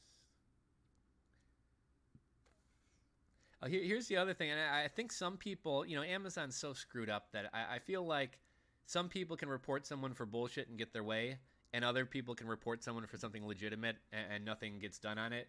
But here was a post, I was reading this one the other night, and someone had made, I forget what their shirt was, but somebody was essentially saying that if they made a shirt that said I love dogs, and somebody else made another shirt that said I love dogs, and it wasn't a pixel for pixel copy, they made a unique design, he was wanting to run around and report people. And it's like, just because you make a shirt that says I love dogs doesn't mean that you lock down the term I love dogs.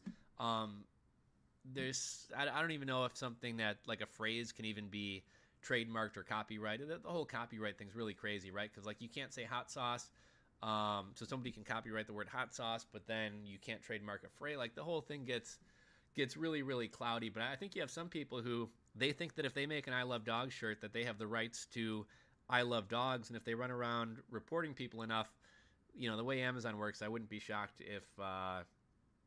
if they manage to get some people taken down.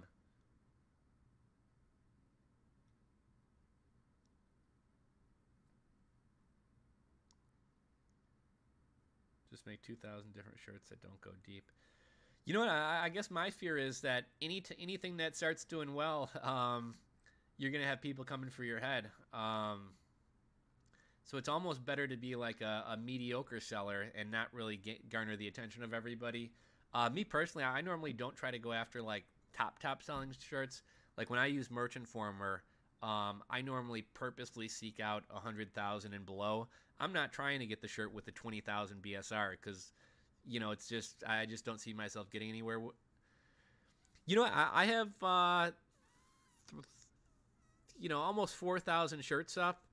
As far as this particular niche, it was probably 300 to 400 shirts. So, I mean, it wasn't like I wasn't diversified. It just happened to be that, like, those shirts were killing it. I mean, I guess you could say that's putting too many eggs in one basket. But, you know, I thought a line of 50-something different shirts would be immune from this sort of thing. But, I mean, really, yeah, I think just unless this problem gets resolved, I think everyone's going to be coming for the guy's head who's at the top. Yeah, I was early doing crypto shirts as well. And when I was on the Merch Informer podcast, you might have been doing them long before I was. And I have no idea why I gave it away. But when I was on the Merch Informer's podcast, I kind of gave away the crypto thing. And I think that was probably June of 2016. So, you know, far from the early days of crypto, but, you know, well before kind of the bull run. How's your Thrift Shop Hustler, man? How's your, what is it? I know you issued yourself kind of a challenge the other day to make X amount of pieces of content per day in one YouTube video. I was just wondering, I know it's only a couple days in. I was wondering how you've been doing on that challenge.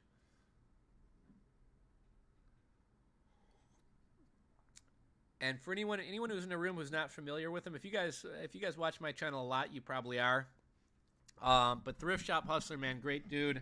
Has an awesome YouTube channel.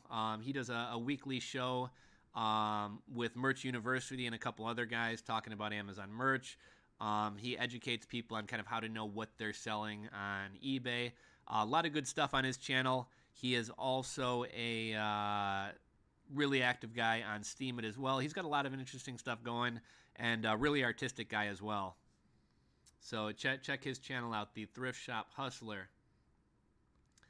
Yeah, it seems like everyone's sick, man. I've been sick for like, I don't know, I think right around Thanksgiving. I still haven't been able to kick it. I know everyone at my girlfriend's work is sick, so yeah, it seems like everyone's getting sick right now.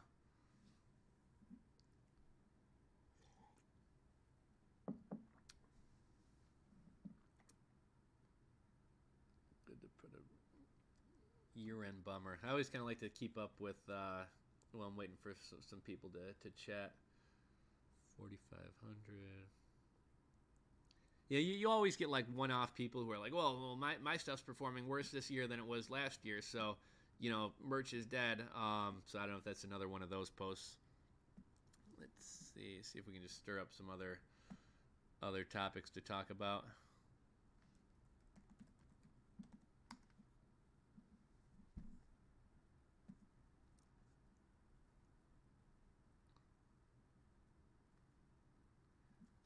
Marketing tools. Yeah, I'm waiting to stir up some conversation with you guys. I always just kind of look to see if any kind of interesting news or whatever has popped up in you know, like the e-commerce or entrepreneur subreddits.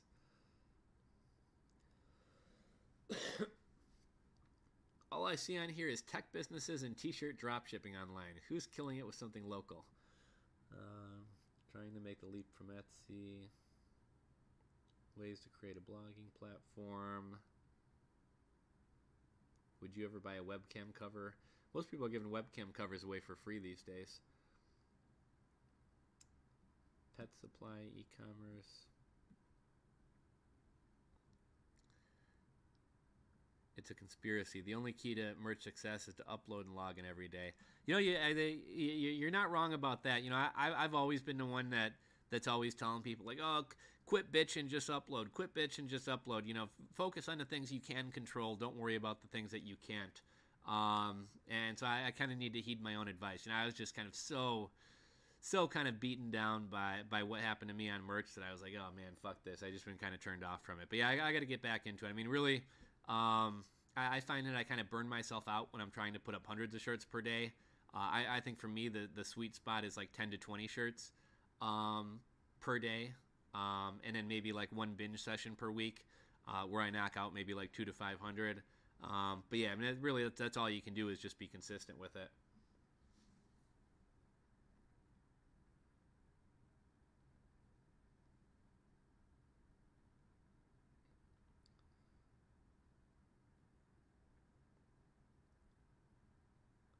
What do entrepreneurs think of SEO as a marketing method in 2018? So we can wrap about SEO, unless anyone's got anything better to talk about. SEO, man. SEO to me used to be about gamesmanship. The whole made for AdSense days and kind of tricking Google. And to me now, SEO is just really all about content. SEO has essentially turned into content creation. Obviously, you still want to do keyword research and kind of know what you're targeting, but the days of kind of like gaming your way to the top of SEO, I think, are kind of over. Which gurus are legit? This will be interesting.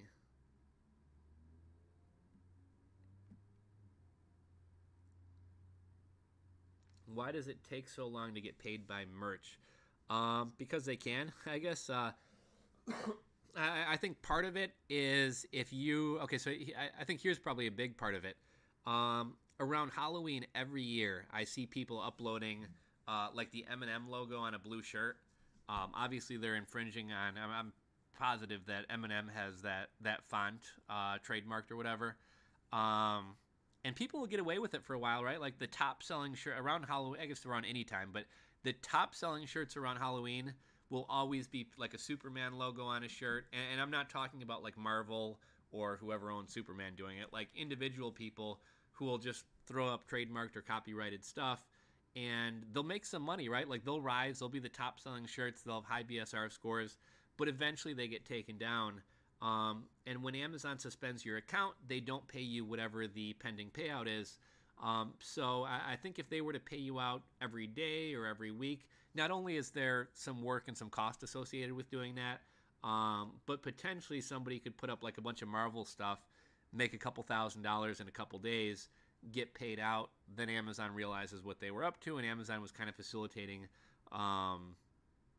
the sale of like trademarked or copyrighted stuff. So I think by having to delay on the payout, they can kind of avoid that type of stuff.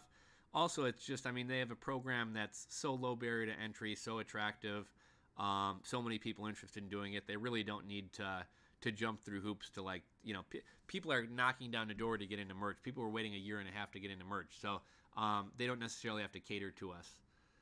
What do you think about digital marketing products? What do you mean? You talking about like courses and courses or ebooks or obviously that's kind of a hot area right now. Some crazy algorithm stuff going on. Seriously, just logged in multiple times a day and sales will show up.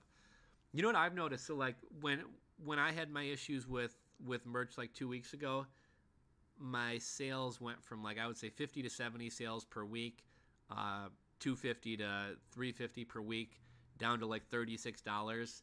I didn't log in for a few days, then all of a sudden it was up to like $150. Profit, maybe 36, 38 sales.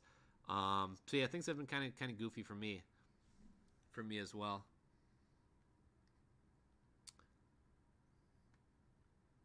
Who are the real gurus? Ryan Stewart, Matt Diggity, Cat Howell. Never heard of any of them. Not Lai Lopez. Not ones making any money are legitimate.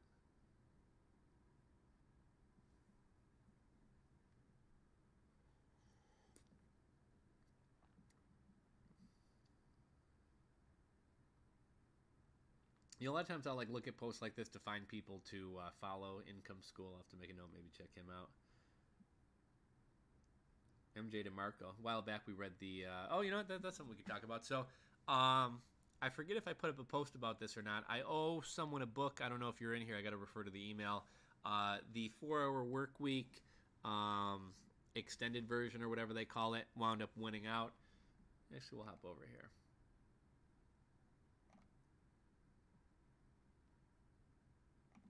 I'll show you guys kind of the survey or whatever.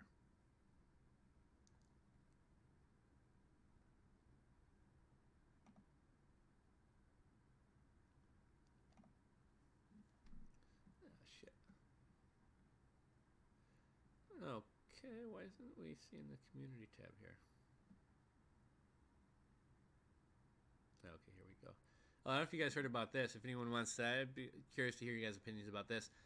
Tumblr is banning porn, which I thought Tumblr's been kind of dead for years. It seems like anytime Yahoo buys something, they tank it. So I suppose this was to be expected. But Tumblr, I never really understood Tumblr. You know, back, maybe 5, 7, 10 years, 5, 7 years ago, Tumblr was like really popular as like a microblogging platform. And then it kind of fell. I think there's some niches, like I think graphic designers and like artists are still kind of into Tumblr. But 90% of Tumblr, I think, is like kind of little porn loops and porn memes for like really weird fetish niches. I know my girlfriend's brother likes Tumblr for that. But Tumblr, which I believe is owned by Verizon and Yahoo, decided to ban porn as of like January something. And I think in the article they said it was like 20 to 30% of their traffic. I'm surprised it wasn't more than that, but I was surprised to see that move. Anyhow, book club, we did a survey. I had you guys recommend some books. Here's what kind of got recommended. I was kind of hoping for The Lean Startup or Outliers, but I do love 4-Hour Work Week. I've read it a number of times, but it's been a few years. So 4-Hour Work Week won out. I will be making a post about this, but if any of you guys want to be part of the book club, either grab it from your library. You can order it off Amazon, or if you just want to listen to the audio book, 4-Hour Work Week audio book. I think there's several. Yeah, see, 8 hours. If you guys don't want to have to buy the book, or if you prefer to listen to it, it is uploaded to YouTube, a number of places. So that's a book that went out. I think we'll be starting that on Monday. I was going to make the announcement and then kind of give everybody some time to get it from the library, get it ordered, or again, if you just want to listen to it on YouTube, you can do that as well.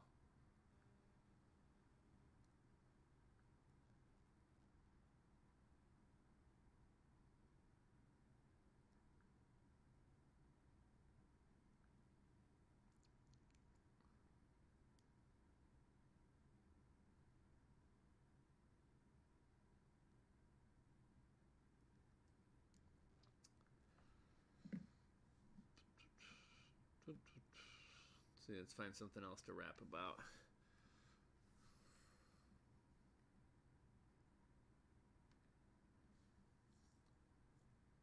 Using a patented ingredient in my product, making an Instagram account for my company. Let's see what this is, see if they're going to be pitching a new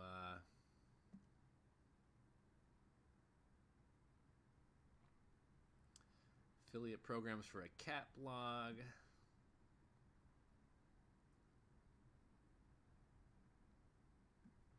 Let's see if there's anything interesting over in e-commerce.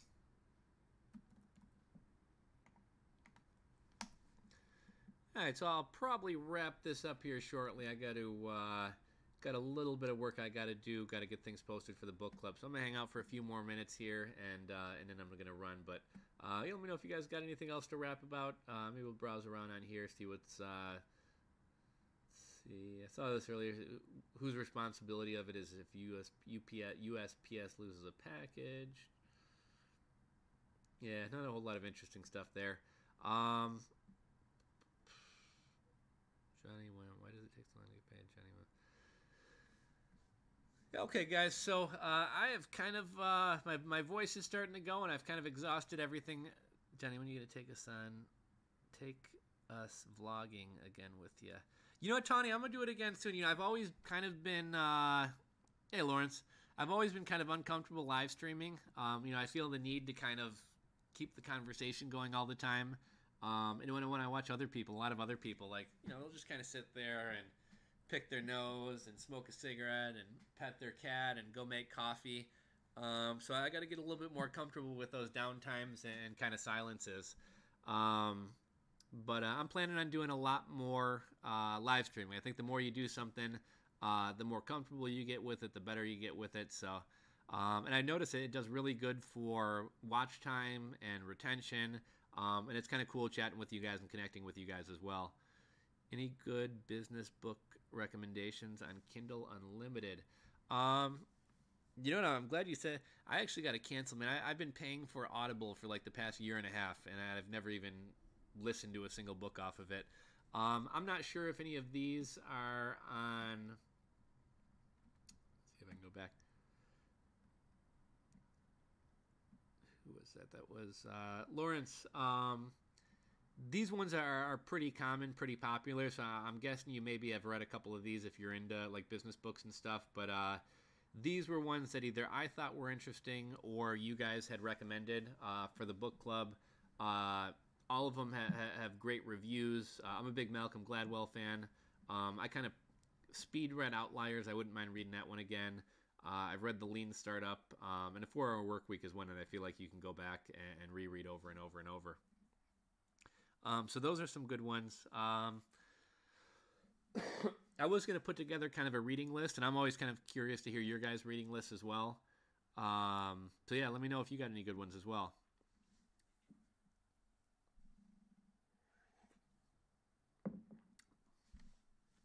All right, guys, I'm going to wrap this up, but Tawny, Lawrence, Winning Daily, Thrift Shop, Hustler, Doula, everybody, I appreciate you guys joining me. I appreciate everybody kind of keeping the conversation going.